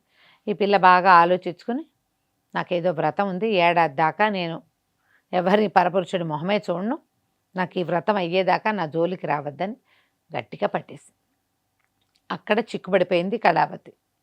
వసంతుడికి మెడ తెగిపోయి పడిపోయింటే కళావతిని ముసలిది తీసుకుపోయింది, రాజ్యానికి తీసుకుపోయింది, వాళ్ళ రాజుకి అప్పచెప్పేసింది. అప్పచెప్పిన తర్వాత ఇక ఆ కథ అక్కడ కాపి తర్వాత కథ చూద్దాం. రాముడు రెండో వాడు, వీడు ఉత్తర దిక్కుకి ప్రయాణం చేసుకుంటూ పోయాడు. ఆ చెట్టు ఎక్కి వెళ్ళాడు ఎక్కడికో వెళ్ళగా ఒక ఖాళీ ప్రదేశం, పెద్ద కొండ. ఆ కొండకి ఎక్కి చూద్దాం అనుకున్నాడు. ఈ కొండ ఎక్కిన తర్వాత కొంచెం ఏదో కిందకి దిగినట్టుంది, దిక్కు దివాణం ఏమీ తెలియలే. అక్కడ ఒక గుహ ఉంది, గుహలోకి వెళ్ళిన తర్వాత ఈ కొండ ఎక్కాక వెనక్కి తిరిగి చూస్తుండే, మామూలుగా కొండ ఎక్కితే దూరం నుంచి చూస్తే మనకి ఇట్లా కనపడుతుందా, మనం పైకి ఎక్కాక కిందది మనకు అట్లా కనపడదు. మనం ఎక్కుడు దాంట్లో ఏ దిక్కుకు తిరిగి ఎక్కేస్తున్నామో తెలీదు, పైకి ఎక్కాలన్న ధోరణే ఉంటుంది, చాలా ప్లానింగ్ కావాలి. ఇతనికి ఆ కొండ లోపల దిగాడు, అక్కడ ఒక గుహ ఉంది, ఆ గుహ లోపలికి వెళ్తే అక్కడ కడు వృద్ధుడుగా ఉన్న ఒక ఆయన తపస్సు చేసుకుంటాడు. ఏం చేయాలి ఆయన టక్కిన కళ్ళు తెచ్చాడు. ఎవర్రా నాయన ఇక్కడికి వచ్చావు అన్నాడు. అనేసరికి దండాలు పెట్టి, నేను ఫలానా రాజకుమారుడు రాజుగారి మంత్రికుమారుడిని, ఇలా మర్రిమాని ఎక్కి వచ్చాం, నేను కొండ కనపడితే ఇదేమిటో చూద్దామని ఎక్కాను, ఎటు వెళ్తున్నాను అగమ్య గోచరంగా అయిపోయింది స్వామి, ఇగో ఇక్కడికి చేరాను అనేసరికల్లా ఆయన అన్నాడు, నువ్వు అదృష్టవంతుడివి, 12 ఏళ్ళ నుంచి తపస్సులో ఉన్నాను నేను, ఇవాళే కళ్ళు తెచ్చా. 12 ఏళ్ళకు ఒక్కరోజు కళ్ళు తెరుస్తాట ఆయన. నేను కళ్ళు తెరవకపోతే అంటే 12 ఏళ్ళు ఈ గడవక ముందు నువ్వు వచ్చుంటే నా శాప ఫలితంగా చచ్చిపోయేవాడివి నువ్వు. నీ అదృష్టం బాగుండి నేను కళ్ళు తెరిచే రోజుకు వచ్చావు, నీకేం కావాలో చెప్పన్నాడు. ఈ కొండ మించి కిందకి దించండి స్వామి అన్నాడు. ఏం అడగాలి, మర్రి చెట్టు దగ్గర పంపించండి అంటే పోయేది, ముందు ఈ కొండెట్ట దిగాలో తెలియలే, ఆ టెన్షన్తో ఎటు వెళ్ళిపోతాను అని కొండ దించండి అనగానే తథాస్తు అన్నాడు ఆయన. ఢామని కొండ మించి కిందకు వచ్చేసాడు. ఆ గుహలో నుంచి కూడా బయటకు వచ్చి కొండ మించి కిందకు వచ్చేసాడు. వచ్చేసరికల్లా ఏముంది, అంతా అడవి బిక్కామయంగా ఎవ్వరూ లేరు. ఇక ఏం చేస్తాడు, నడిచి ఏవో చెట్లు కనపడితే ఓ చెట్టు కింద పడుకున్నాడు. పడుకుంటే వీళ్ళు చదువుకున్నారు కదా బాగా, జంతువుల భాష పక్షుల భాష అవి క్షుణ్ణంగా తెలుసు అందరికీ. వాళ్ళ 5గురు అట్లాంటి వాళ్ళే. ఆ చెట్టు కింద పడుకుంటే ఆ చెట్టు మీద 2 గద్దలు ఉన్నాయి, అవి 2 మాట్లాడుకుంటున్నాయి. ఎక్కడికి వెళ్ళావు, ఏం చేసావంటే, ఏముంది పక్కనే ఉంది కదా అవంతి నగరానికి వెళ్ళాను, రాజుగారి కూతురికి కళ్ళేమో పోయినాయి, ఓహో వైద్యాలు చేస్తున్నారు, ఏం వైద్యం చేస్తే మాత్రం ఏం ప్రయోజనం, సరైన వైద్యం లభించక రాజ్యంలో ఎవ్వరూ ఏమి మాంసాహారాలు అవి వండుకోవటం లేదు. ఇదివరకు ఊళ్ళోకి వెళ్ళి ఏదైనా ఎవరు వండుకుంటున్నదైనా మాంసాహారం పట్టుకొచ్చుకునే వాళ్ళం, ఇప్పుడు మాంసాహారం వండట్లా, పిల్లకి కళ్ళు పోయి ఏదో పరిస్థితి బాగోలేదుగా, అదేలే బాధలు అని మాట్లాడుకుంటుంటే రెండో పక్షి అంది, అబ్బా అదొక పెద్ద వైద్యమా, జూడి పక్షి గూడు కట్టామా, ఇందులో వసి కష్టం లేదు, ఇది తీసుకెళ్ళి శుభ్రంగా మజ్జిగేసి అరగదీసి ఆ పిల్ల కళ్ళకి రాస్తే కళ్ళు వచ్చేస్తాయి అని మాట్లాడుకుంటున్నాయి. వసికాష్టం అనేది ఒక వసి అనే ఒక కొమ్ము, అది ఏదో ఒక చెట్టుది ముక్క. ఇతను విన్నాడు, ఓహో పక్కనే ఉన్నంటే దీనికి దగ్గరలో ఒక ఊరుంది, అది అవంతి నగరం. ఆ నగరాన్ని రాజుగారు ఉన్నాడు, రాజుకో కూతురుద్ది పద్మగంధి, ఆ పిల్లకి కళ్ళు పోయినాయి, దానికి వందు ఈ పక్షి గూట్లో ఉంది. పక్షి గూడు పెట్టినాయి కానీ ఇంకా గుడ్లు పెట్టలే అవి. పక్షులు తిండి కోసం గూడు పెట్టుకున్నాక అన్ని ఏర్పరచు ఇంకా కొన్ని తెచ్చుకుంటాయి కదా పుల్లలు, అవన్నీ 2 లేచి వెళ్ళిపోయినాయి. చెకచెక ఇది ఎక్కేసాడు. ఎక్కేసి ఆ మొత్తం ఆ పుల్లలన్నీ ఊడదీసి అందులో వాసన వస్తున్న వసికాష్టాన్ని గుర్తుపట్టాడు. అది పుచ్చుకొని దిగి ఇక నడవటం మొదలుపెట్టాడు. నడవగా నడవగా ఏదో కొద్దిగా ఊళ్ళు అవి కనపడుతున్నాయి. అవంతి రాజ్యానికి ఎట్టా వెళ్ళాలి నగరానికి అని అడిగి ఆ నగరపు దారి పట్టాడు. నగరంలోకి వెళ్ళాక సరే ఇతను బాటసారిలాగా కొంత కనపడుతున్నాడు. వెళ్ళగా వెళ్ళగా కోట, తర్వాత సైనికులు వాళ్ళు కనిపించారు. సైనికులను అడిగాడు, రాజుగారి అమ్మాయికి, రాజకుమార్తెకి కళ్ళు బాగుండలేదుట, దానికి వైద్యం నాకు తెలుసు, నేను అడవిలో ఎవరి దగ్గర విన్నాను, అమ్మాయికి ఆరోగ్యం బాగుండలేదని నన్ను తీసుకెళ్ళినట్టు. అంటే వీళ్ళు గచ్చాకు పుచ్చాకు అన్నీ ట్రై చేస్తున్నారు. ఏ పుట్టలో ఏ పాముందో ఇతన్ని తీసుకుపోయారు. తీసుకెళ్తే మంచి మజ్జిగ తెప్పించండి అని మజ్జిగ మీద పసికాష్టాన్ని అరగదీసి ఆ గంధం రాసేసరికి ఆ అమ్మాయి కంట్లో ఒక రకమైన పొర ఏర్పడింది. ఆ పొర కరిగిపోయి కళ్ళలోంచి జల జల జల జల నీళ్లు కారిపోయి ఎంత నీళ్లు కారినాయో ఆ పొర అంతా నీళ్ళలాగా కారిపోయింది. ఆ అమ్మాయికి కళ్ళు విచ్చుకున్నాయి, మామూలుగా కనపడడం మొదలుపెట్టాడు. పిల్ల పేరు పద్మగంధి. కళ్ళు తెరవగానే మొదట కనపడిన రాముడి మీదే మనసు పెట్టుకుని ఉంది. వీడిని పెళ్లి చేసుకుంటానని తండ్రికి అడిగింది. వాళ్ళు ఏం చేశారు, అంతకుముందు అర్ధరాజ్యం ప్రకటించారు, పిల్లనిచ్చి పెళ్లి చేసేస్తామన్నారు, బోర్డు చెప్పారు, ప్రకటించారు. అవన్నీ ఏ ప్రకటన అక్కర్లా, ముందు అసలు కళ్ళు చూసి మందేస్తానని వచ్చాడు వీడెవడో కుర్రాడు, బ్రాహ్మల అబ్బాయి, ఎవరో రాజ్యానికి మంత్రి గారి కొడుకు. బాగానే ఉందిగా, శుభ్రంగా పెళ్లి చేసేశారు. హాయిగా ఉన్నాడు అమ్మాయితో పాటు. ఒక 5-6 నెలలు 10 నెలలు గడిచినాయి. గడిచాక ఇంకా స్నేహితుల మీద మనసు లాగుతోంది ఇతనికి. పెళ్లి కొత్తల్లో ఏముంది, పెళ్లి కూతురు, హడావిడి, ఫంక్షన్లు, భోజనాలు గందరగోళంగా ఉంటాయి. ఒక 5-6 నెలలు అయితే పాత పడుతుంది కదా. ఏమన్నాడు, నేను వెళ్ళి మా స్నేహితుల్ని కలుసుకుని వస్తాను, అసలు అక్కడికి ఎట్లా వెళ్ళాలో ప్రయత్నం చేసుకోవాలి అంటే సరేనంది పద్మగంధి. ఒక 5-6 నెలలు గడిచాయి కదా, కొత్త తీరింది. ఆ అమ్మాయి కూడా సరే వెళ్ళరా నీలేని వదిలేసింది. ఇతను ఒక గుర్రం వేసుకుని బయలుదేరి వెళ్ళాడు. వెళ్తే ఏమైంది, ఈ వెళ్తూ ఉంటే ఇతను ఒక సింహం గుర్రం మీద పడి ఇతను వీళ్ళ మీద పడింది, గుర్రాన్ని కాస్త తినేసింది. తను ఒక్కడే అయిపోయాడు. ఏం చెయ్యాలో తెలియలే. వాన పట్టుకుంది. ఆ వర్షంలోనే ఏ చెట్టు కింద నిలబడితే ఎక్కడ పిడుగు పడుతుందో తెలియదు. చెట్ల కింద నిలబడకుండా నడుస్తూ ఉన్నాడు. నడుస్తూ ఉంటే పెద్దగా మెరుపు మెరిసి దూరంగా ఒక దేవళం, పాతబడిన దేవాలయం ఉన్నట్టు కనపడింది. ఏమిటో గుడి కనపడుతోందని గుడి వైపుకు వెళ్ళాడు. వెళ్ళేసరికల్లా ఆ గుడిలో లోపల నుంచి ఒక ఏడుపు, ఆడవాళ్ళ కంఠస్వరంలో దుఃఖం, 2 మొరటు గొంతులు వినపడుతున్నాయి. మగ గొంతులు కూడా వినిపిస్తున్నాయి. అమ్మాయి ఎవరో ఏడుస్తున్నట్టు వినిపిస్తుంది. ఏమిటా అని లోపలికి వెళ్ళాడు. ఒక పక్కన నిలబడి చూస్తే వీళ్ళు ఇద్దరు భయంకరాకారులుగా ఉన్న 2 దొంగలు, నల్లగా కాటుకొండల్లాగా ఉన్నారు. ఒక పరమనాజుగ్గా ఉన్నటువంటి ఒక 16 ఏళ్ల పిల్ల, ఒక పిల్ల ఉంది. అదేదో రాజకన్యలాగా కనపడుతోంది. వీళ్ళిద్దరూ వాదించుకుంటున్నారు. వాళ్ళు ఇప్పటికీ 99 మంది కన్యలని ఆ చండికాలయంలో బలిచ్చారు. ఈ పాప 100వ కన్య. ఈ ఇద్దరిలో ఒకడేమంటాడు, ఇంత అందగత్తే ఈ పిల్లని ఇది అనుభవించాలని ఒకటి ఉద్దేశం. రెండో వాడు దానికి ఒప్పుకోవటల్లా. మళ్ళీ ఇంకో పిల్లని తేవాలి కదా, మనం కష్టపడి తెచ్చాం, ఇప్పటికి ఇంతమందిని తెచ్చాం, ఈ 100వ పిల్లని బలిస్తే నిధి దొరుకుతుంది. ఆ నిధితో ఎంతమంది పిల్లలు కావాలంటే అంతమందిని కొనుక్కోవచ్చు. ఇప్పుడు చేతికి చిక్కి బలికి సిద్ధంగా ఉన్న అమ్మాయిని ఏమైనా చేయకూడదు. ఆ బలికి తెచ్చే పిల్లలకి గోరు లేచి నెత్తురు కూడా రాకూడదు, జాగ్రత్తగా తేవాలి. ఎంత కష్టపడి తెస్తే మరి ఈ పనేదో అనవసరమైన వ్యసనపరత్వానికి లోనయ్యి, తొందరపాటికి లోనైతే చండికకి బలి ఆగిపోతుంది. ఈ మాట్లాడుకుంటున్నారు. చివరికి వాళ్ళిద్దరూ నానా రకాలుగాను వాదించుకుని తెల్లవారగానే పిల్లని బలి ఇవ్వడానికి ఫిక్స్ అయ్యారు. పడుకుని నిద్రపోయారు. ఈ పిల్లని కాళ్ళు చేతులు మూతి కట్టేసి ఓ పక్కన పడేశారు. దానంతట అది లేచి వెళ్ళలేదు. రాత్రికి రాత్రి, అర్ధరాత్రి, వర్షము, చండికాలయము, నట్టడవి, పిట్ట పురుగు పిచ్చిక ఏమీ లేవు చుట్టుపక్కల. ఏం ధైర్యం చేస్తుంది, కాళ్ళు చేతులు కట్టేసి ఓ మూల కూర్చోబెట్టారు. ఆ పిల్ల కూడా కునికిపాట్లు పడుతోంది. ఇతను ఏం చేశాడు, జాగ్రత్తగా లోపలికి వెళ్ళి ముందు వాళ్ళ దగ్గరున్న ఖడ్గాలు అవి తీసేసుకున్నాడు. ఇద్దరు ఇవేవో బరిసెలు అవి దగ్గర పెట్టుకుని పడుకున్నారు. కామ్గా డొక్కలు దట్టికి పిడిబాకులు పెట్టుకుంటారుగా, అవి కూడా తీసేసాడు. తీసేసి నిదానంగా ఆ బాకుతోటి ఈ పిల్లకి కట్లు అవి ఓపెన్ చేసేసి బయటికి తీసుకొచ్చాడు.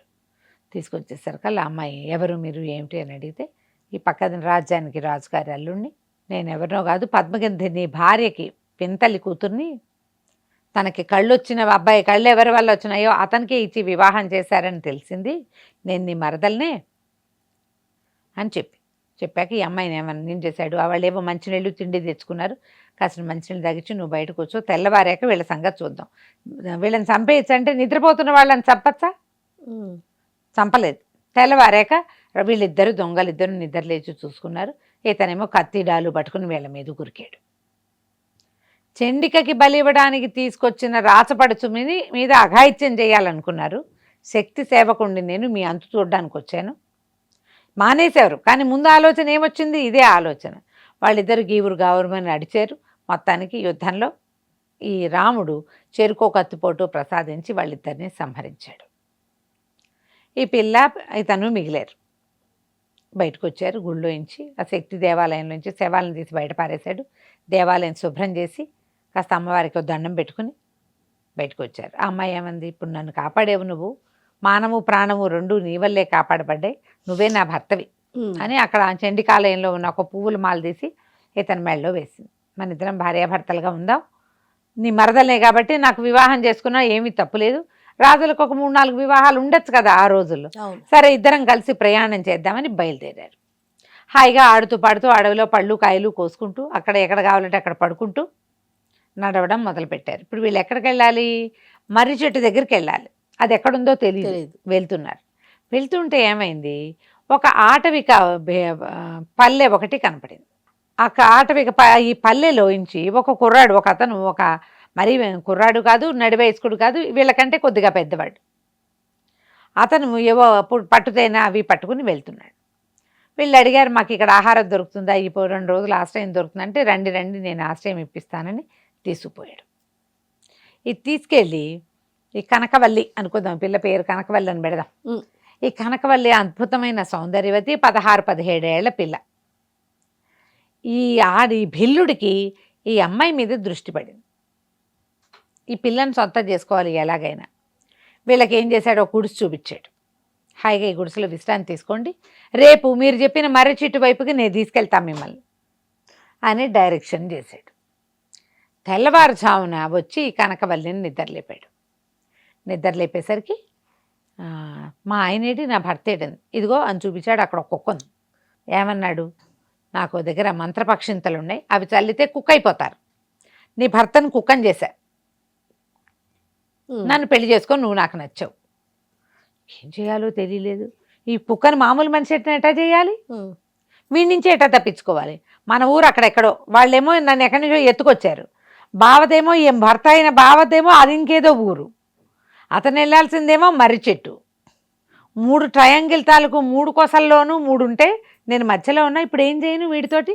బాగా ఆలోచించుకుని ఏమంది, అలాగే ఏముంది, దారిపోయేవాడిని అతను పెళ్లి చేసుకున్నా, నిన్ను చేసుకోవడానికి నాకేమి అభ్యంతరం, అట్లాగేలే, కాకపోతే ఇప్పుడు ఆల్రెడీ నీకు పెళ్ళి అయింది కదా, మీ ఆవిడ ఊరుకుంటుందా అనేసరికి భిల్లుడు ఆలోచించాడు.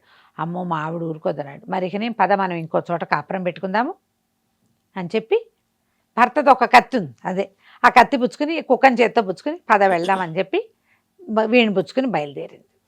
ఇద్దరు కలిసి నడవడం మొదలుపెట్టారు. ఏదో ఒక పక్కకి మధ్యలో వాడితోటి కాస్త కొంచెం అంటుముట్టు సరసం ఆడబోయినా ఒప్పుకోవాలి. అబ్బెబ్బే మీరంటే భిల్లులు ఎటా పడితే అట్లా పెళ్లి చేసుకుంటారు, నేను రాజకన్యను కదా, దేవాలయంలో పెళ్లి చేసుకోవాలి, అయ్యవారు ఉండాలి, అప్పుడు కాపురం సరేనా అని ఒప్పించింది. వాడి అందంగా ఉన్న అమ్మాయి పిల్ల చెప్పే కబుర్లు దీని వయ్యారాలకి లొంగిపోయాడు ఆ భిల్లుడు. ముందుకెళ్తుంటే అడిగింది, మరి ఈ కుక్కని మనిషి ఎట్టా చేస్తామంటే, హేలాపురి అనే ఒక ఊర్లో ఒక సిద్ధుడు ఉన్నాడు, అతను మంత్రం వేసి ఈ కుక్కని మామూలుగా చేయగలడు, అతనిచ్చినవే అక్షతలు, ఎప్పుడో నేను తెచ్చుకున్నా, ఆ కుక్కని మనిషిని చేయటం నా వల్ల కాదు, నాకు రాదు, హేలాపూర్ వెళ్తేనే కుదురుతుంది, సిద్ధుడికే సాధ్యం అంతే. సరే ఈ అమ్మాయి ఏం చేసింది, అలాగేనని వీడితో పాటు బయలుదేరింది. నీతోటే ఉంటాను, ఊరికే మన కాపలాగా కుక్క ఉంటుందని కుక్కను పుచ్చుకొని బయలుదేరింది. ఏదో ఒక ఊరు చేరారు. ఊరు చేరితే ఈ హేలాపురి కథ అంతా ఆ ఊళ్ళో తెలుసుకుంది అమ్మాయి. రాత్రి ఒక సత్రంలో పడుకున్నారు.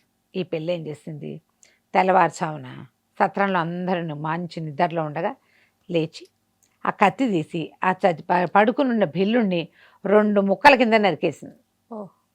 నిశ్శబ్దంగా కుక్కను తీసుకుని బయటికి వెళ్ళిపోయింది.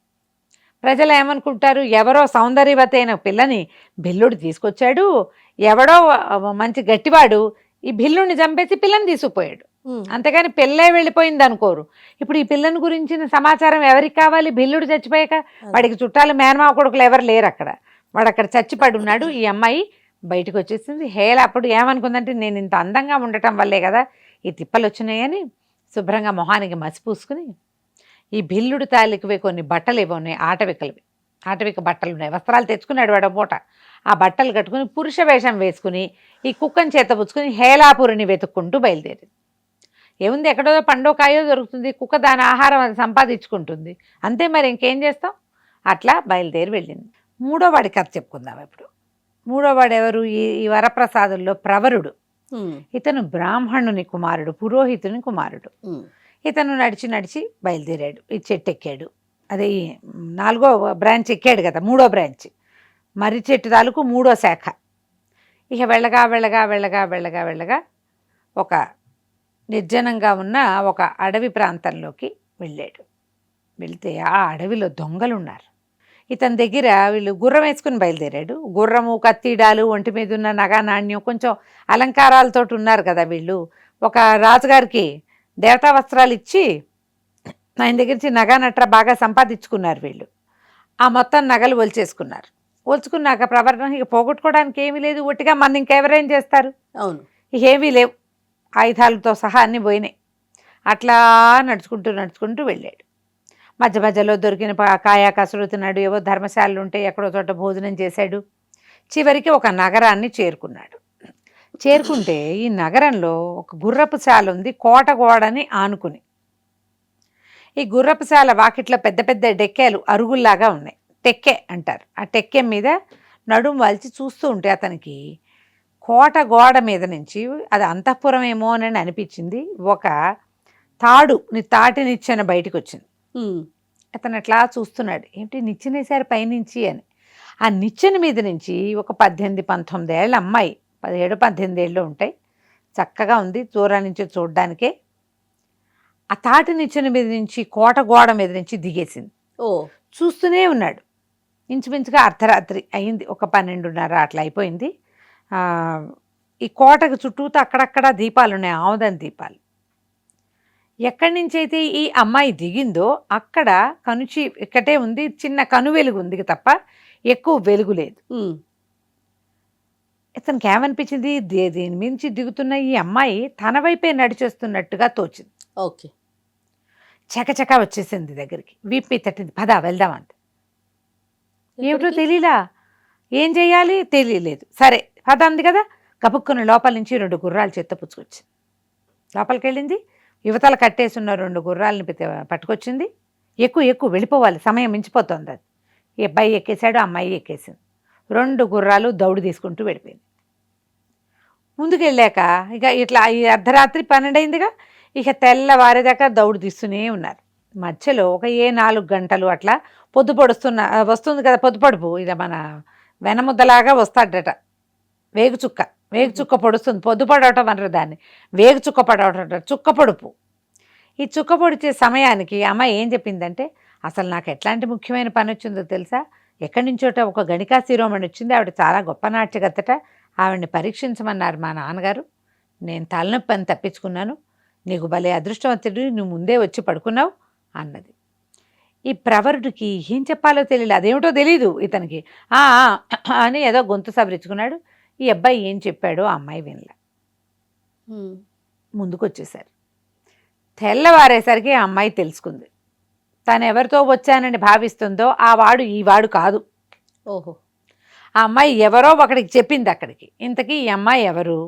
ఆ నగరం తాలూకు నగరపాలకుడి యొక్క కుమార్తె కనకప్రభ, చాలా అందగత్తె. ఆ అమ్మాయి ఈ నగరాధ్యక్షుడి కుమార్తె. తర్వాత ఈ నగరాధ్యక్షుడికి ఒక మంత్రి గారు ఉన్నారు, మంత్రి గారికి ఒక కొడుకున్నాడు జయంతుడు కనకప్రభ ఒక్కసారే పుట్టారు. వాళ్ళిద్దరిని కలిపి పెంచారు, చిన్నప్పటి నుంచి విద్యాభ్యాసం కలిసే చేశారు. 12-13 సంవత్సరాల వరకు అమ్మాయి వ్యక్తత వచ్చేదాకా కలిసి తిరగనిచ్చి, తర్వాత కొంచెం పిల్ల పెద్దదయ్యాక సెపరేట్ చేసేసారు. అన్ని చోట్ల జరిగేదే. కానీ కనకప్రభకి చిన్నతనం నుంచి తనతో ఉన్న జయంతుడి మీదే ఉంది మనసు, అతను పెళ్లి చేసుకోవాలని ఉంది. తండ్రి వేరే సంబంధాలు చూడడం మొదలుపెట్టేసరికి జయంతుడితో కలిసి పారిపోవాలని నిశ్చయించుకుని అతన్ని గుర్రపుశాల దగ్గర ఉన్న టెక్కె మీద నువ్వు పడుకో, నేను వచ్చి నిద్ర లేపుతా, మన ఇద్దరం కలిసి వెళ్ళిపోదాం అని చెప్పింది. కానీ ఏ గణికా శిరోమణిని సంగీతాన్ని పరీక్షించమని ఈ అమ్మాయికి వచ్చిందో వార్త, ఈ అమ్మాయి కాదనేసరికల్లా ఆ వార్త జయంతుడికి వెళ్ళింది. అతను తప్పించుకోలేక ఆ పని చేయటానికి అతను అక్కడికి వెళ్ళిపోయాడు. ఓకే. నేను ఇక్కడ కనపడకపోతే కనకప్రభ వెనక్కి వెళ్ళిపోతుంది అనుకున్నాడు. కానీ ఈ జయంతుడి స్థానంలో ఇక్కడ ప్రవరుడు పడుకుని ఉన్నాడు. ఒడ్డు పొడుగు ఒకేలా ఉండేసరికి ఆ అమ్మాయి మోసపోయింది. ఇక ఏం చెప్పాలో తెలియలే. ఏదో పొడి పొడి మాటలతోటి ఈ విషయం చెప్పింది. అవును కాదు అనాలో లేదో తెలియటల్లా. వీళ్ళు లెక్క ప్రకారం ఏమిటి, గుర్రాలు వేసుకుని వచ్చేసి ఒక నౌక ఎక్కి వెళ్ళిపోవాలి అక్కడి నుంచి. ప్లాన్ ప్రకారం నౌక ఎక్కేశారు. ఎక్కితే బాగానే ఉంది, ఇప్పుడు వెనక్కి వెళ్ళాలా? తెల్లవారేసరికల్లా రాణి యువరాణి లేదని తెలిసిపోతుంది. నాదెవరు రాలేదు కాబట్టి ఎవరితోటో వెళ్ళిందని జయంతుడు అనుకుంటాడు, ఎవరితోటో వెళ్ళిపోయిందని ఉన్నవాళ్ళంతా అనుకుంటారు. ఇప్పుడు వెనక్కి వెళ్తే ఆ ఎవడో చెప్పాలి. అవును. ఇక వెనక్కి వెళ్ళే వీల్లేక కనకప్రభ ఇతనితోటే వచ్చేసి ఆ నౌకలో ఆ అమ్మాయి ధనం పట్టుకొచ్చింది, కొంత వాళ్ళకి డబ్బులు ఇచ్చింది. ఇద్దరూ నిశ్శబ్దంగా లోపలికి వెళ్ళారు. అవన్నీ ఏర్పరచుకుంది ముందే. ఈ అమ్మాయికి ఒక చిన్న దీని లాంటిది ఇచ్చారు లోపల. ఈ నౌకల్లో గదులు ఉంటాయి కదా, ఇతను కూడా ఆ గదిలోకే ప్రవేశించాడు. అనురూపంగా కనపడుతున్నారు, ఎవరు ఏమీ అనుమానించాల. ఆ నౌకలో ఒక ముసలి బ్రాహ్మణ స్త్రీ కనపడింది వీళ్ళకి. ఆవిడ ఈ అమ్మాయిని చూడంగానే పెద్దింటి పిల్లలు ఏముందని ఏదో రెండు మాటలు కలిపి, దిక్కు దివాణం లేదమ్మా, నన్ను చూసుకునే వాళ్ళు ఎవరు లేరు, ఈ ఊళ్ళో ఏముంటానని ఏదో వెళ్దామని ఇట్లా పడవెక్కాను, నన్ను నీతో ఉంచుకో, నీకు అన్నం వండి పెడతా, నీకు పాలు కల్పిస్తా, నీకు జడేస్తానని బతిలాడడం మొదలెట్టింది. కనకప్రభ కూడా ఏమనుకుందంటే, ఇతను ఎవరో పరాయి మగవాడు, ఇతనితో కలిసి ఉండాలి, ఈ మధ్యలో ఒక పెద్దమ్మ ఉంటే కంఫర్టబుల్గా ఉంటుందని భావించి ఆవిడ్ని తనతోటి ఉంచుకుంది. ఈ వీళ్ళు ఎక్కిన నౌక హేలాపూరికి చేరింది. ఓహో, పోనీలే. హేలా నగరానికి వెళ్ళారు. వెళ్ళాక పడవ దిగారు. వీళ్ళిద్దరూ ఆడమగ ముసలావిడే కుటుంబంలాగా కనపడుతోంది. తల్లి కూతురు కొడుకు అల్లుడు, లేదా తల్లి కొడుకు కోడలు అట్లా కనిపిస్తున్నారు. ముగ్గురు కలిసి ఊళ్ళోకి వెళ్ళారు. ముందో ధర్మసత్రంలో దిగారు, తర్వాత పక్కన ఏదో ఇల్లు అద్దెకి తీసుకున్నారు. డబ్బు ఉంది కొంత, కానీ రోజులు గడవాలి కదా. ఇతను ఏం చేశాడు, పక్కనే ఒక రత్నాల వ్యాపారి ఏదో కొట్టుంటే ఊరికే ఒక అడుగు అందులోకి వేశాడు. వేసి అతను కొన్ని రత్నాలు పరీక్షిస్తుంటే అది బాగుంది, ఇది బాగుండలేదు అని చెప్పాడు. చెప్పేసరికి ఆయన ఆశ్చర్యపోయాడు. బాబు నీకు తెలుసా వీటి సంగతి అంటే, నాకు తెలుసండి, మేము ఇవి చదువుకున్నాం, రత్నశాస్త్రం నేను చదువుకున్నానంటే, ఇవి చూడు అవి చూడు అని చూపించి ఓ 2-3 గంటలు అయ్యాక చక్కగా భోజనం చేయించి, బాబు బ్రాహ్మణ కుమారుడల్లే ఉన్నావు, నా దగ్గర ఉండు, నీకు నెల సరిపడి జీతం ఇస్తాను, చక్కగా ఇల్లు వాకిలి ఏర్పడతాను. వివాహితుడు అనుకున్నాడు ఆయన. ఇల్లు వాకిలి ఏర్పరిచారు, చక్కగా జీతం ఇవ్వటం మొదలుపెట్టారు. రోజు తలపాగా పెట్టుకుని ఈ రత్నాల వ్యాపార అంగడికి వెళ్ళడం మొదలుపెట్టాడు. కనకప్రభ కూడా అక్కడే ఉంది. ఓకే. ఆ ముసలావిడ వంట చేసి పెట్టేది, అతనికి అన్నం పెట్టేది, ఈ అమ్మాయికి అన్నం పెట్టేది. వీళ్ళిద్దరూ ఓ గదిలో ఏనాడు ఎదురుపడలేదు, కలిసి ఉన్నారు అంతే. ఒకళ్ళనొకళ్ళు పట్టించుకోలే, కానీ ఒకళ్ళ సెక్యూరిటీకి ఒకళ్ళు వీలుగా ఉన్నారనమాట. కొంతకాలం అయిన తర్వాత ఈ హేలా నగరానికి రాజు ఎవరు, ఇప్పుడు ఉన్నది కందర్పకేతువు. ఏ కందర్పకేతువు అయితే మొదట అమ్మాయిని తీసుకొచ్చాడు కదా, కళావతిని, అతని అదే ఈ హేలా నగరం.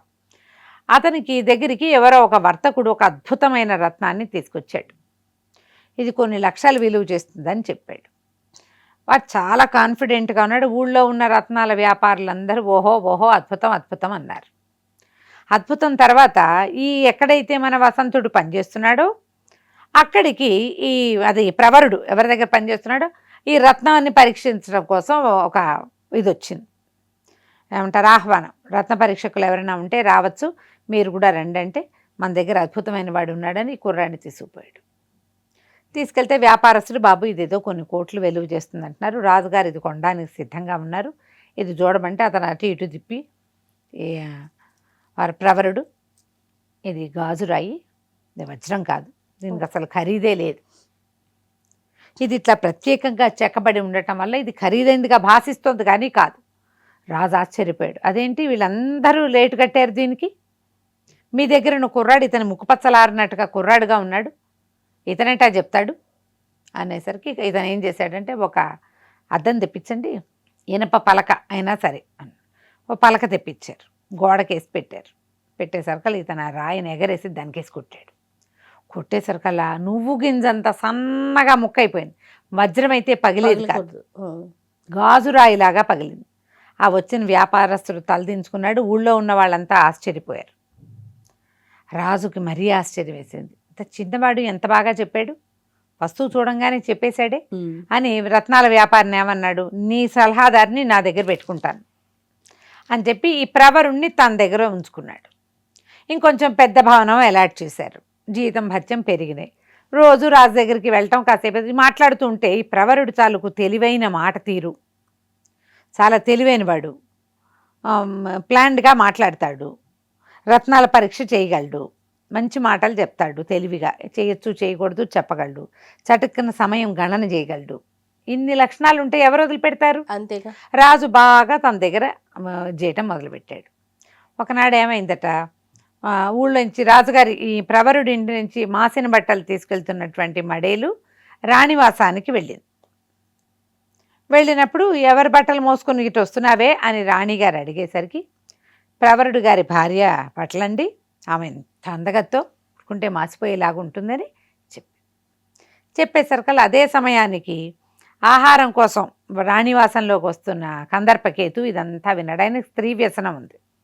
ఈ అమ్మాయి ఆవిడ ఏమిటి ప్రవరుడి భార్యను చూడాలని పుట్టింది ఆయనకి. సకుటుంబంగా భోజనానికి రా రా రా రా అన్నాడు. సకుటుంబంగా రాల.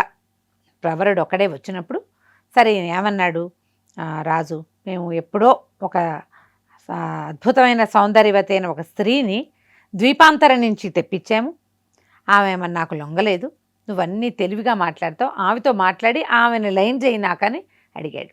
ప్రవరుడికి నచ్చల ఈ మాట, ఇది అన్యాయం కదా, ఎవరో స్త్రీ ఆమెకి ఇష్టం లేకపోతే వీడి బలవంతం ఏమిటి, మధ్యలో మన రాయబారం ఏమిటి, ఇష్టం లేదు కానీ మరి రాజు దగ్గర ఉన్నప్పుడు కత్తి మీద సాము, సరే చూస్తానన్నాడు. ఈ అబ్బాయిని తీసుకుపోయి ఈ ప్రవరుణ్ణి కళావతి దగ్గర ప్రవేశపెట్టారు.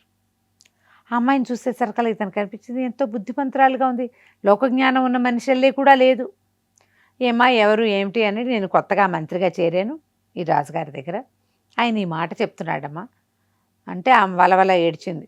నేను వివాహితని, ఈ దుర్మార్గుడు నన్ను ఇట్లా తీసుకొచ్చేసాడు అని ఏడిస్తే ఏమన్నాడు, అలాగైతే నీ భర్త సంగతి చెప్పు, అవకాశం ఉంటే నీ భర్త దగ్గరికి నేను చేరుస్తా, రాజుకు నేను నచ్చ చెప్తా అనేసరికల్లా ఆ అమ్మాయి నన్ను ఒక రాక్షసు ఎత్తుపోయింది, నేను ఒక చోట ఉన్నాను, ఒక రోజు ఒక రాజకుమారుడు వచ్చాడు, అతని ప్రాణం కత్తి వరలో ఉందనగానే వసంత అని కేకపెట్టాడు ఇతను. అనేసరికల్లా నీకెట్లా తెలుసు నా భర్త పేరుంది, నాకెందుకు తెలీదు, మా రాజు కొడుకు, నా స్నేహితుడు, మేము వరప్రసాదులం, ఇట్లా వరుసగా ఒకేసారి పుట్టాం, మేము కలిసే వచ్చాము అని చాలా దుఃఖపడ్డాడమ్మో, వాడి పరిస్థితి ఎట్లా ఉందో ఏమిటో, ఎట్లా వెళ్ళాలి అక్కడికి అని, నువ్వు ధైర్యంగా ఉండు, నీ సంగతి నేను చూస్తాను, రాజుకు నేను నచ్చ చెప్తానంటే ఇక ఈ అమ్మాయి సరేనండి సంతోషంగా ఉండటం మొదలెట్టింది.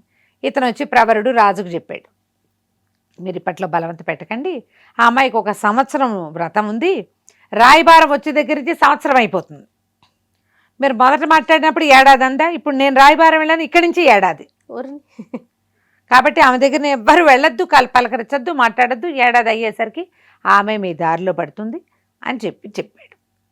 ఈ రాజుకి ఏం పుట్టింది, వెళ్ళి ఈ ప్రవరుడి భార్యను చూడాలి, ఈ ఎక్కడి నుంచో తెప్పించిన అందగత్తె లొంగేలాగా లేదు, ఏడాది సమయం ఉంది, ఈ ప్రవరుడి భార్య సౌందర్యమైనా చూసొద్దాం అనుకున్నాడు. అంతకుముందు ఊరికే 10 రోజులకి ఒకసారి వెళ్ళి అమ్మాయి దగ్గరికి వెళ్ళేవాడు, ఈ కళావతి దగ్గరికి కనపడేది, ఇప్పుడు చూడొద్దన్నాడుగా, అందుకని ప్రవరుడి పెళ్ళాన్ని చూద్దాం అనుకున్నాడు. ప్రవరుడికి అర్థమైంది, వీడికి ఎవరో చెప్పారు నా భార్య సౌందర్యం గురించి, అందుకనే వీడు వస్తానంటున్నాడని ఇంటికి వెళ్ళి ఆ ఇంట్లో ఒక ముసలావిడ ఉందిగా ఆవిడకి చెప్పాడు, రాజు భోజనానికి వస్తానని అడుగుతున్నాడు, మరి ఈయన్ని నమ్ముకుని ఉన్నాం ఇక్కడ, ఇదొక ఉద్యోగం, ఏం చెయ్యాలో తెలియటం లేదు, ఈమె చూస్తే నగరాధ్యక్షుడి కుమార్తె అంటే రాకుమారి, పరపురుషుడికి కనిపించమని ఏ రకంగా చెప్పాలో నాకు అర్థం కావటం లేదంటే కనకప్రభ ఏమందంటే పర్వాలేదు, మా సాటి వారు ఎవరైనా మా దగ్గరకు వచ్చినప్పుడు మా వాడికే నేను క్షత్రియుడికి ఎదురుపడ్డాను, నాకు తప్పు లేదని చెప్పి రాజును భోజనానికి పిలవమంది. రాజుగారు భోజనానికి వచ్చినప్పుడు చూశాడు, చాలా అందగత్తిగా ఉంది, అయితే మీ ఆవిడ చాలా బాగుందంటే మేము 7 8 అని చెప్పింది. 7 8 అంటే 7 మంది అందగత్తలైన భార్యలు ఉన్నారు ప్రవరుడికి. ఊరండి. రాజు ఇదైపోయాడు, అందరినీ చూడాలనుకుంటున్నాను అన్నాడు. సముద్ర తీరానికి వస్తే అందరం కనపడతామని చెప్పింది. ఆ అమ్మాయి 10 నిమిషాలకు ఒక్కొక్క విచిత్ర వేషధారణ చేసుకుంటూ 8 మంది స్త్రీలుగా కనపడింది. రాజు కనిపించింది, మనకు చేత కాదు ఇంత, ప్రవరుడు ఇంత తెలివిగలవాడు కాబట్టి 8 మంది స్త్రీలతోటి ఈ రకంగా ఉండగలుగుతున్నాడు, వీడి జోలికి వెళ్ళకూడదని అనిపించింది. ఊరుకున్నాడు. అయితే ఈ కథ అంతా ముగిసేసరికల్లా కనకప్రభకి ఏమనిపించింది, ఒకనాడు కూర్చుని ఇతనితో మాట్లాడింది. చిన్నతనం నుంచి నేను జయంతుడితో కలిసి పెరిగాను, ప్రేమ కాదు అదొక అలవాటు, ఆ అలవాటుతోటి అతన్నే వివాహం చేసుకోవాలని భావించాను, కానీ అతను నాకు దక్కలేదు, నువ్వు దక్కావు, నీతో పాటు వచ్చాను, ఇంత ప్రయాణం చేశాను, ఇప్పుడు నీతో ఇన్నాళ్ళు ఉండి నేను ఏ పురుషుణ్ణి వివాహం చేసుకోగలను, ఎవరిని భర్తగా భావించగలను, ఇక్కడేమో నీ భార్యగా చెలామణి అయిపోతున్నాను నేను, కాబట్టి నన్ను నువ్వు భార్యగా స్వీకరించు, మనం గాంధర్వీధిని వివాహం చేసుకుందాము, నా క్షత్రియులను నాకు తప్పులేదు, నీకు తప్పులేదు, కాబట్టి మనం వివాహం చేసుకుని భార్యాభర్తలుగా ఉందాం. ఆ తర్వాత ఇద్దరు ఒకళ్ళ సంగతులు ఒకళ్ళకి వివరంగా చెప్పుకున్నారు, స్నేహితుల సంగతులు ఇవన్నీ చెప్పుకున్నారు. ఈ ప్రవరుడికి ఏమనిపించిందంటే, ఇప్పుడు ఎవరైనా నా స్నేహితులు వీళ్ళు మేము 5గురం, నేను ఒక్కడిని ఇక్కడున్నా, ఈ హేలాపురి పెద్ద నగరం, హేలా నగరం చాలా పెద్దది, ఎవరైనా వస్తారని ఒక సత్రం దగ్గర తన బొమ్మ ఒకటి, తనది చిత్రం ఒకటి రాయించి పెట్టించాడు. ఎవరైనా ఈ చిత్రాన్ని చూసి నిలబడితే వాళ్ళని నా దగ్గరికి తీసుకురమని 2 సైనికుల్ని పెట్టాడు అక్కడ. ఇలా రోజులు గడుస్తున్నాయి. ఈ లోపల ఏమైంది, వీళ్ళు ఇంకా 2 ఉండాలిగా, దండుడు సాంబుడు. దండుడి కథ చెప్పుకుందాం, ఏమైందో చూద్దాం. ప్రవరుడు తన చిత్రపటాన్ని గీయించి పెట్టాడు, ఒక 2 సైనికులను అక్కడ కాపలా పెట్టాడు. ఎవరైనా ఈ పటాన్ని చూస్తూ నిలబడితే కనుక, ఎందుకంటే వీళ్ళు 5గురు ఉన్నారు, ఒకడు ఇక్కడ ఉన్నాడు, ఒకడు ప్రాణాపాయ స్థితిలో అక్కడెక్కడ ఉన్నాడు, అంటే మిగిలిన 3 ప్రయాణంలో ఎప్పుడైనా రావచ్చు, ఎవరైనా వస్తే కనుక స్నేహితుల్ని సులువుగా తెలుసుకోవచ్చు అని చెప్పి ఇలాంటి ఏర్పాటు చేసి పెట్టాడు. ఇప్పుడు 4వ వాడు దండుడు, వీడు ఏం చేశాడు, ఇతను ఒక మర్రి చెట్టు ఒక భాగం మీద వెళ్ళాడు కదా, సాంబుడినేమో మర్రి చెట్టు దగ్గర వదిలిపెట్టారు. అవును, 4 దిక్కులకి 4 బయలుదేరారు, మొదటి 3 చెప్పాం. ఈ దండుడు ఆ మర్రి చెట్టు కొమ్మ ఎక్కి నడవగా చివరికి ఆ మర్రి చెట్టు కొస ఒక ఉద్యానవనం దగ్గర ఆగిపోయింది, ఇకేం లేదు. ఇతను ఏం చేశాడు, చెట్టు దిగాడు, చూస్తే ఎంత పెద్ద తోటో, చాలా బాగుంది. తర్వాత ఏమో ఒక పెద్ద చెరువు, చుట్టూతా రకరకాల పువ్వులు, బోళ్ళని ఫలవృక్షాలు.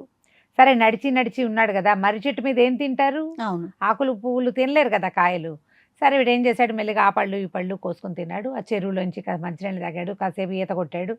ఆ చెరువు గట్టు మీద ఊరికే కాళ్ళు దాపుకు పడుకుని అక్కడ ఏవో పువ్వులు ఉంటే అలా ఓ పువ్వు కోసి వాసన చూశాడు.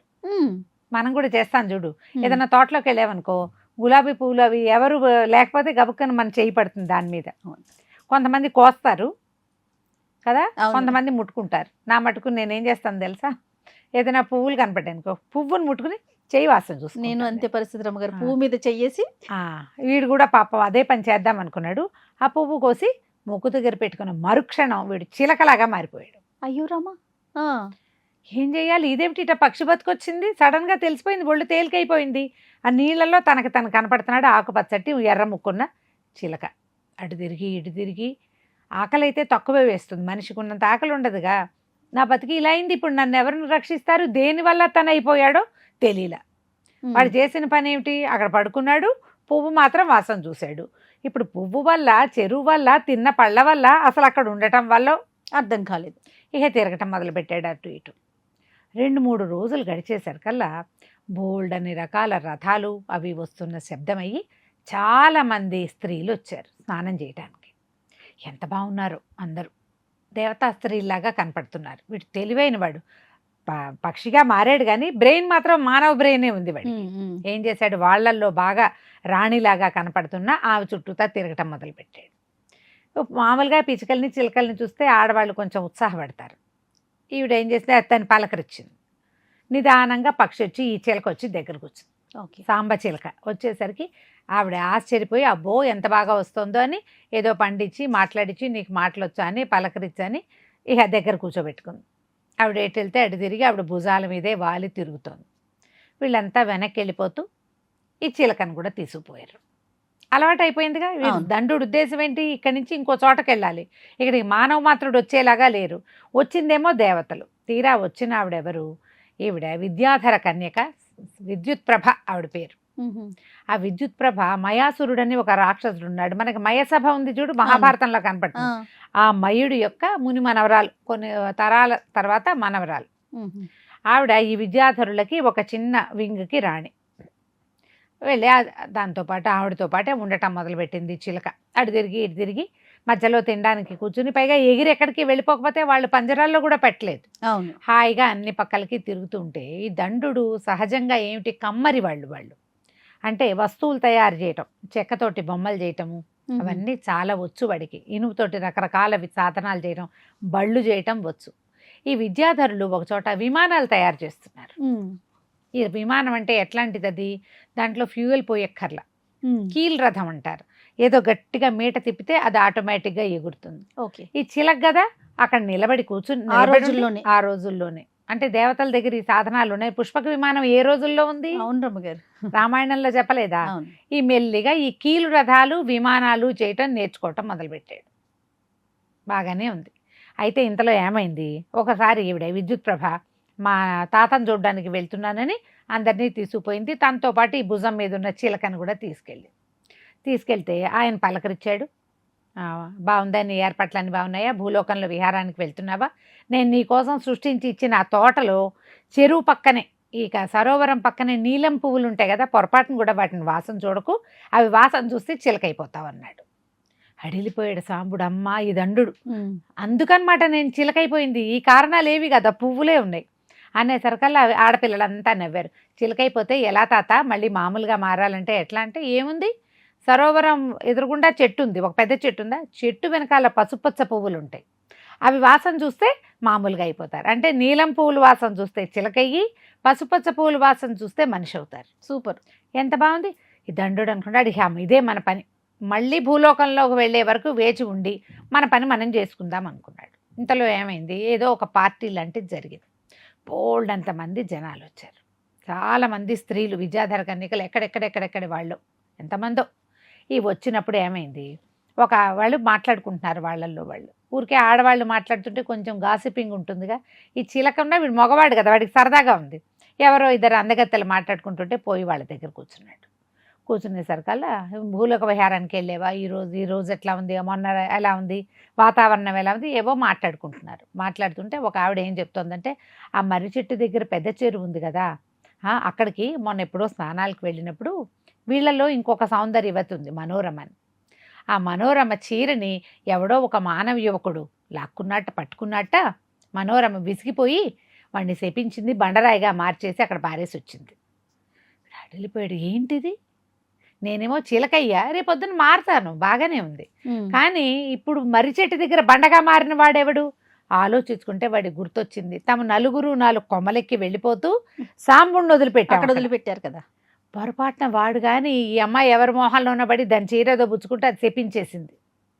ఇప్పుడు ఏం చేయాలి, అర్థం కావటల్లా ఏం చేయాలి. ఇంతలో రెండో ఆవిడంది, పాపం మనుషుల్ని మార్చేస్తే ఎట్లాగే, భూలోకం వాళ్ళది, ఆ మర్రి చెట్లు ఆ చెరువులు మానవులవి, మనం పోయి మన లోకం నుంచి వెళ్ళి వాళ్ళ దగ్గర వేషాలు వేసి వచ్చేస్తాము, పాపం రాయి అయిపోయిన మానవుడు ఎట్లా అవుతాడంటే, అక్కడ ఒక ఆకుపచ్చ రంగు, ముదురాకుపచ్చ రంగు చెట్టు తీగ ఒకటి ఉంది కదా, ఆ తీగని బాగా నూరి నీళ్ళతో కలిపి చల్లితే వాడు మామూలు మనిషి అవుతాడు. మనుషులు వాళ్ళ రకంగా వాళ్ళు ఉండాలి, ఇలా దేవకాంతల వెనకాల పడితే అలాగే కదా అవుతుంది. సరే వీడు ఆలోచించుకున్నాడు, ఓహో మనకు ఒక శాపావసానం ఉంది, వాడికి కూడా ఉన్నదని రెడీగా ఉన్నాడు. కొద్ది రోజులు గడిచినాయి. తర్వాత వీళ్ళు ఈ స్త్రీలు ఏం మాట్లాడుకుంటారు, ఆదివారం మర్రి చెట్టు దగ్గరికి వెళ్తారు వాళ్ళు, ప్రతి ఆదివారం. విద్యుత్ ప్రభ ఎప్పుడో 3-4 పున్నములకు ఒక్కసారి వెళ్తుంది. చాలా రోజులైంది, భూలోక విహారానికి వెళ్దామని బయలుదేరారు. వీళ్ళందరూ ఏమనుకున్నారు, ఆ మర్రి చెట్లకి వాటికి వెళ్ళొద్దు, మనం తాతగారు మనకి సృష్టించి ఇచ్చిన దాని దగ్గరికే వెళ్దాం అని చెప్పి అందరూ కలిసి ఎక్కడైతే దండు ఇలా మారిపోయాడో చిలగ్గా అక్కడికి చేరారు. అందరూ అక్కడ కూర్చుంటే ఈ దండు నిశ్శబ్దంగా చెట్టు వెనక్కి వెళ్ళి ఆ పసుపచ్చ పువ్వుల్ని వాసన చూశాడు. చూసిన మరుక్షణము మనిషిగా మారిపోయాడు. ఈ చిలక ఎగురుతూ ఎప్పుడైతే చెట్టు వైపుకి వెనక్కి వెళ్ళిందో విద్యుత్ ప్రభ కూడా చిలక ఏ పండు కొడుతోందో చూద్దామని వెనకాల వచ్చింది. చూసేసరికల్లా చిలక మనిషిగా మారిపోవడం ప్రత్యక్షంగా చూసేసింది. చూసి దగ్గరకు వచ్చి అడిగింది, మహానుభావ నువ్వెవరు, నువ్వు ఎందుకు ఇలా చిలకగా అయ్యావు, అసలు ఎక్కడి నుంచి వచ్చావు, నువ్వు మాతో ఇన్ని రోజులు ఉన్నావు, ఏమిటి నీ సంగతి సందర్భం అని కనుక్కుంది. అప్పుడు ఇదంతా చెప్పాడు, మేము స్నేహితులం కలిసి వచ్చాము, నేనేం కావాలని చేయలేదు, కానీ ఆ పువ్వు వాసన చూసేసరికి నేను ఇట్లా అయిపోయాను. అప్పుడు ఈ మా విద్యుత్ ప్రభ ఏమంది, సరే బాగుంది, ఇన్ని రోజులు మా దగ్గర ఉన్నావు, చాలా సంతోషం అంటే ఇక నేను వెళ్ళొస్తానన్నాడు. అమ్మాయి ఒప్పుకోలే, కాదు మా తాత నాకు మానవుడితో వివాహం అవుతుందని చెప్పాడు, ఇప్పటిదాకా కాల, నువ్వు ఒక మానవుడి మాతోటి ఉన్నావు, నన్ను వివాహం చేసుకో గాంధర్వ విధిన, నాతో ఉండు అనేసరికి ఇది బాగానే ఉంది. వాళ్ళ దగ్గర నుంచి కొన్ని విద్యలు కూడా నేర్చుకొచ్చారు.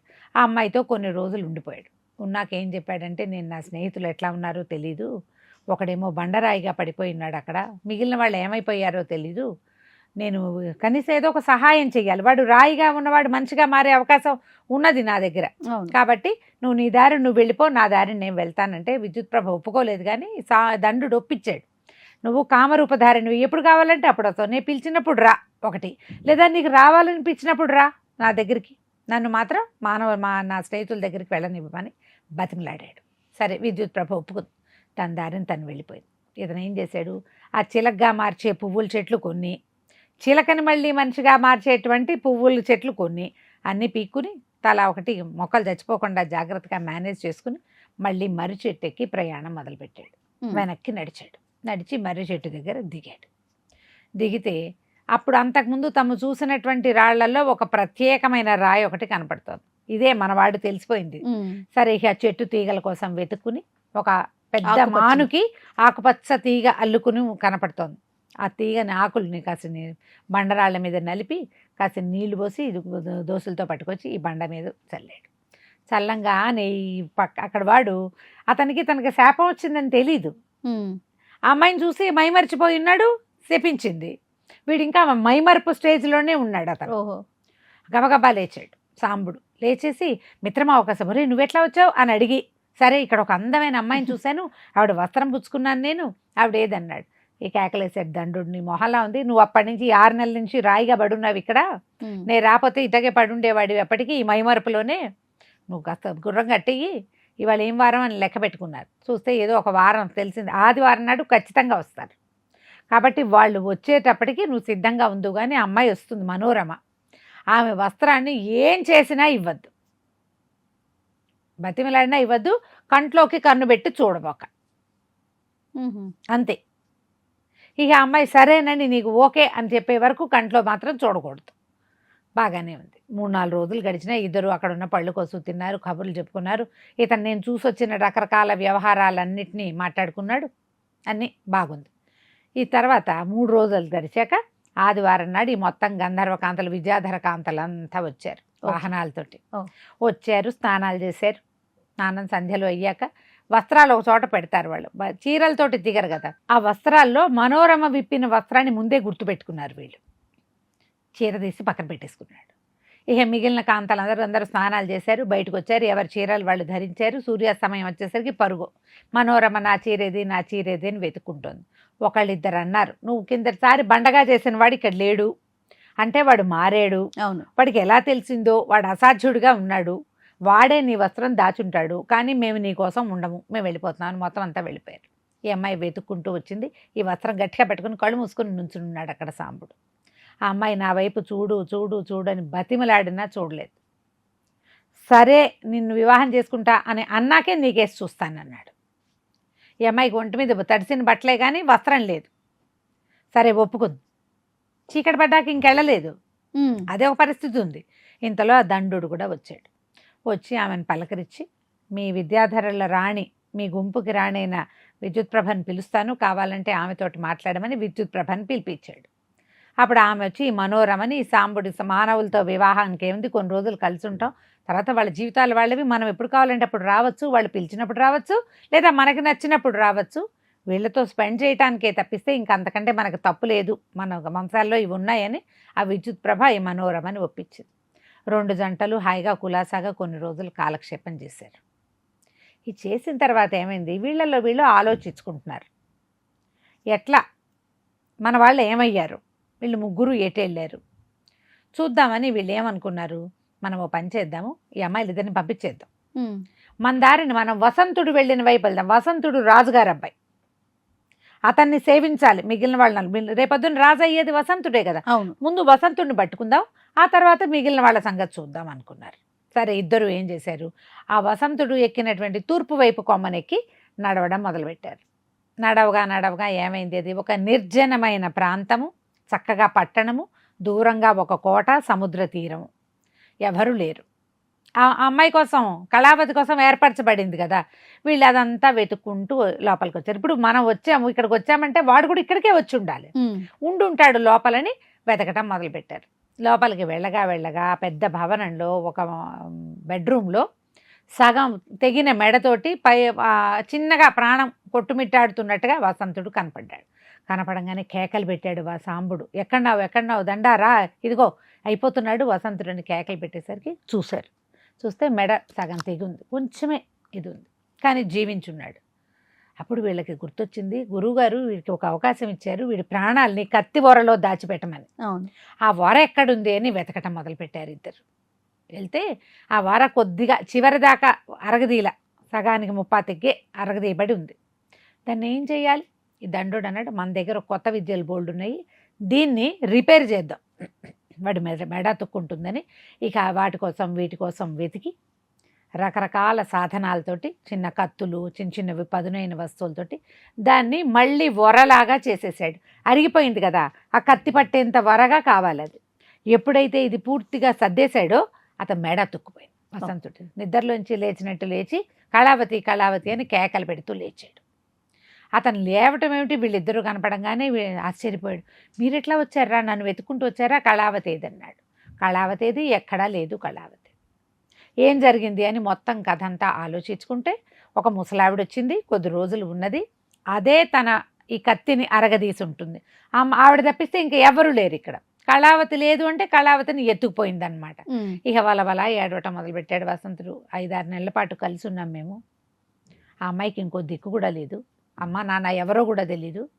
ఇప్పుడు నేను ఇక్కడ బడి ఉన్నానంటే అసలు అమ్మాయికి ప్రపంచమే తెలీదు, నేను తెలిసిన మనిషిని నేను ఒక్కడినే అనేసరికి ఈ దండుడు అన్నాడు, నువ్వు కంగారు పడద్దు, అమ్మాయిని వెతుక్కుందాం మనం. ఇప్పుడు ఎవరైనా ఎక్కడికి తీసుకెళ్తారు, ఒకవేళ సముద్ర మార్గంలో తీసుకెళ్ళి ఉండాలి. ఈ సముద్ర మార్గంలోనే మనం ప్రయాణం చేద్దాం, మన దగ్గర ఒక మంచి మార్గం ఉందని. అదంతా బోళ్ళంతా అడవిగా చెట్లుగా ఉన్నాయి కదా, కొన్ని చెట్లు కొట్టి చక్కగా చెక్కలతోటి కీలు రథాన్ని ఒకదాన్ని తయారు చేశాడు. నేర్చుకున్నాడు కదా, ముగ్గురు కలిసి అందులో ఎక్కారు. ఎక్కి ఇక వెళ్ళటం మొదలుపెట్టారు. వెళ్ళగా హేలాపురం చేరారు వీళ్ళు. అదేదో ఊర్లాగా కనపడుతుంది. సరే, ఈ రథాన్ని ఎక్కడో చోట పెడదాము, మనం ఊళ్ళోకి వెళ్దామని చెప్పి రథాన్ని ఒక చోట ఆపుకుని ముగ్గురు ఊళ్ళోకి బయలుదేరారు. ఊళ్ళోకి వెళ్ళేసరికల్లా ఊరు లోపలికి వెళ్ళాక ధర్మసత్రం ఏదైనా ఉందా భోజనానికి అని కనుక్కున్నారు. ఫలానా కూడల దగ్గర ఉందండి అని చెప్పారు. అక్కడికి నడిచిపోయారు. ధర్మసత్రంలో భోజనం చేసి బయట నుంచోగానే సత్రానికి ఎదురుకుండా ఒక పెద్ద ఫోటో వేళ్లాడగట్టుంది. వీళ్ళు ముగ్గురు నుంచున్నారు. ఇదేంటి ప్రవరుడి ఫోటోలాగా ఉన్నది, చూస్తూ ఉన్నారు దానికేసి. ఇది ప్రవరుడిదే, కొంచెం చిన్నప్పటిది, మనం బయలుదేరే నాటు వాడు ఇట్లాగే ఉన్నాడు, ఇక్కడ ఎందుకుంది. ఇంతలో 4 సైనికులు వచ్చారు. పదండి రాజాస్థానానికి అన్నారు. అనేసరికి వీళ్ళు ఆశ్చర్యపోయారు. మేమేం చేసాము అంటే, మీరు ఫోటో కేసు చూశారుగా, ఎవరు ఈ ఫోటో కేసు చూస్తారో వాళ్ళని తీసుకురమ్మని ఆజ్ఞ. మీరు ఫోటో కేసు చూస్తున్నారు కాబట్టి మీరు మాతో రండి. వీళ్ళకి ఏం చేయాలో తెలియలే, ఈ రాజ్యం ఎవరితో తెలీదు. ప్రవరుడి ఫోటో కంటే వీడు ఏదైనా చేసి ఇక్కడ ఇరుక్కుంటే వీడి ఫ్రెండ్స్ కోసం చూస్తున్నారా. లోపలికి వెళ్ళారు. అంతఃపురంలోకి వెళ్ళినప్పుడు, ఏమండి మీరేనా మంత్రి గారు అని పలకరించారు. ప్రవరుణ్ణి వాళ్ళు గుర్తుపట్ల, వీళ్ళు వచ్చి చాలా రోజులైంది. అతను సన్నటివాడు వీళ్ళకి తెలిసి. తర్వాత అతను ఇక్కడ మంత్రిగా ఉన్నాడు, చక్కగా తయారయ్యాడు, గుర్తుపట్ల వీళ్ళు. ఆ పైగా తలపాగా పెట్టుకున్నాడు, మెళ్ళో ఒక ఉత్తరీయం వేసుకున్నాడు. మామూలుగా వాళ్ళకి తెలిసిన స్వరూపం వేరు, వీడు వేరు. ఓకే, అతను గుర్తుపట్టేశాడు వీళ్ళని, కానీ వాళ్ళు గుర్తుపట్టలేదు. మీరేనా ఇక్కడ మహామంత్రి గారు, విదేశీయులకి భోజనానికి మంచి ఏర్పాటు చేశారు, బాగుంది, కానీ వాకిట్లో చిత్రపటం వేళ్లాడేసి అది చూస్తేనే అరెస్ట్ చేసే పరిస్థితి ఏమిటండి అనేసరికల్లా ఆ చిత్రపటం కేసు ఎందుకు చూశారు అన్నాడు. అయ్యో, అది మా స్నేహితుడిది, మేము ఒకే ప్రాణంగా పెరిగాం చిన్నప్పటి నుంచి. కొంతకాలం క్రితం, 1 ఏడాది క్రితం మేము విడిపడ్డాము, అతని కోసమే వెతుక్కుంటున్నాము. ఇవాళ ఈ పటం ఇక్కడ కనపడింది అనేసరికల్లా నవ్వాడు. పటాలు కనపడితే గుర్తుపడతారు, మీరు మనుషులను గుర్తుపట్టరా అన్నాడు. అనగానే ఆశ్చర్యపోయి మన ప్రవరుడేనని వెళ్ళి కావలించుకున్నారు. ఒకళ్ళనొకళ్ళు ఎంత సంతోషంగా ఉన్నారో. మన నలుగురం కలిసాం. రాముడు ఏమయ్యాడు అంటే ఇంతలో ఏమైంది, ఒక సైనికుడు వచ్చాడు. ఒక జంట ఈ ధర్మసత్రం దగ్గర నిలబడి మీ ఫోటోకేసి చూస్తున్నారు అని. రాముడేమోనని పిలిపించారు. తీరా చూస్తే రాముడే. అది ఏమైంది, రాముడిని కుక్కని చేసేసాడు కోయవాడు. అవును. ఆ భార్య ఏం చేసింది, అతన్ని ఆ కుక్కని వెంబడి పెట్టుకుని కోయవాడితో కలిసి బయటికి బయలుదేరింది. మత్స్యదారిలో కోయవాడిని సంహరించింది అమ్మాయి. ఏం కనుక్కుంది, హేలాపురంలో ఈ విదేశీయులకి ఆహారాన్ని ఇచ్చేటువంటి ధర్మసత్రంలో ఒక బైరాగి ఉన్నాడు.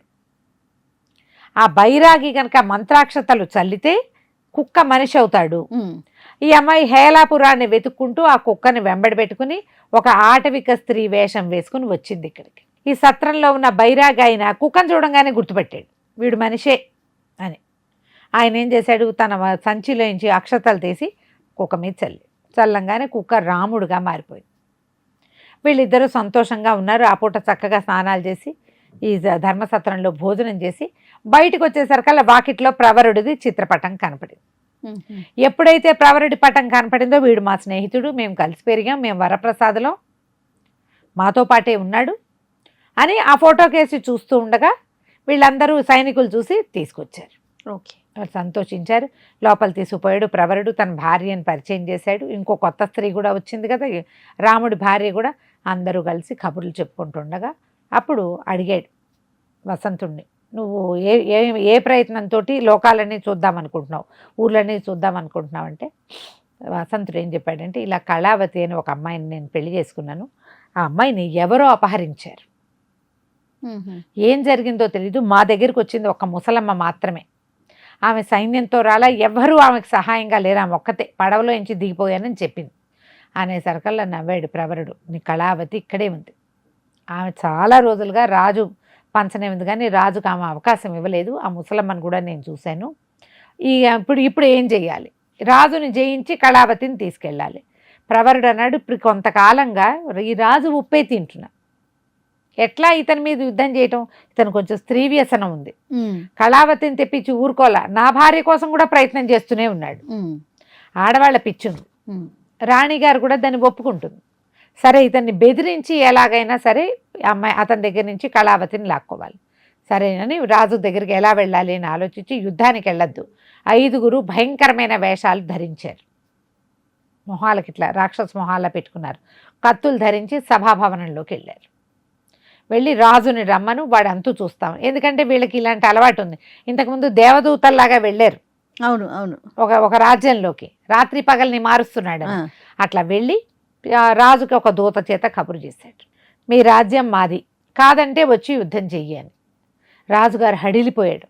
ప్రవరుడిని పిలుచుకురా అంటే అనేసరికల్లా దూత అన్నాడు, ఏం ప్రవరుడు అండి, ఆ 5 ఒకడు ప్రవరుడే అనేసరికి రాణిగారు అందే ఆశ్చర్యపోయింది. ఇదేమిటి, ప్రవరుడికి మనతో మైత్రి, మనం వాళ్ళ ఇంటికి వెళ్ళి భోజనం చేసి వచ్చాం, అతని భార్యను కలిసాము, మైత్రి కాస్త అతను శత్రుత్వంలోకి ఎందుకు దిగాడు, ఏదో కారణం ఉంది, మనం అక్కడికి వెళ్దామంది. రాజు వణుక్కుంటూ ఉన్నాడు. ఈ లోపల దూత అన్నాడు, అట్లా కాదండి, మీరు వచ్చిన లాభం లేదు, రాజుగారు రానంటున్నాడు, వాళ్ళనే ఇక్కడికి ప్రవేశపెడతానని 5 అంతఃపురంలోకి ప్రవేశపెట్టారు.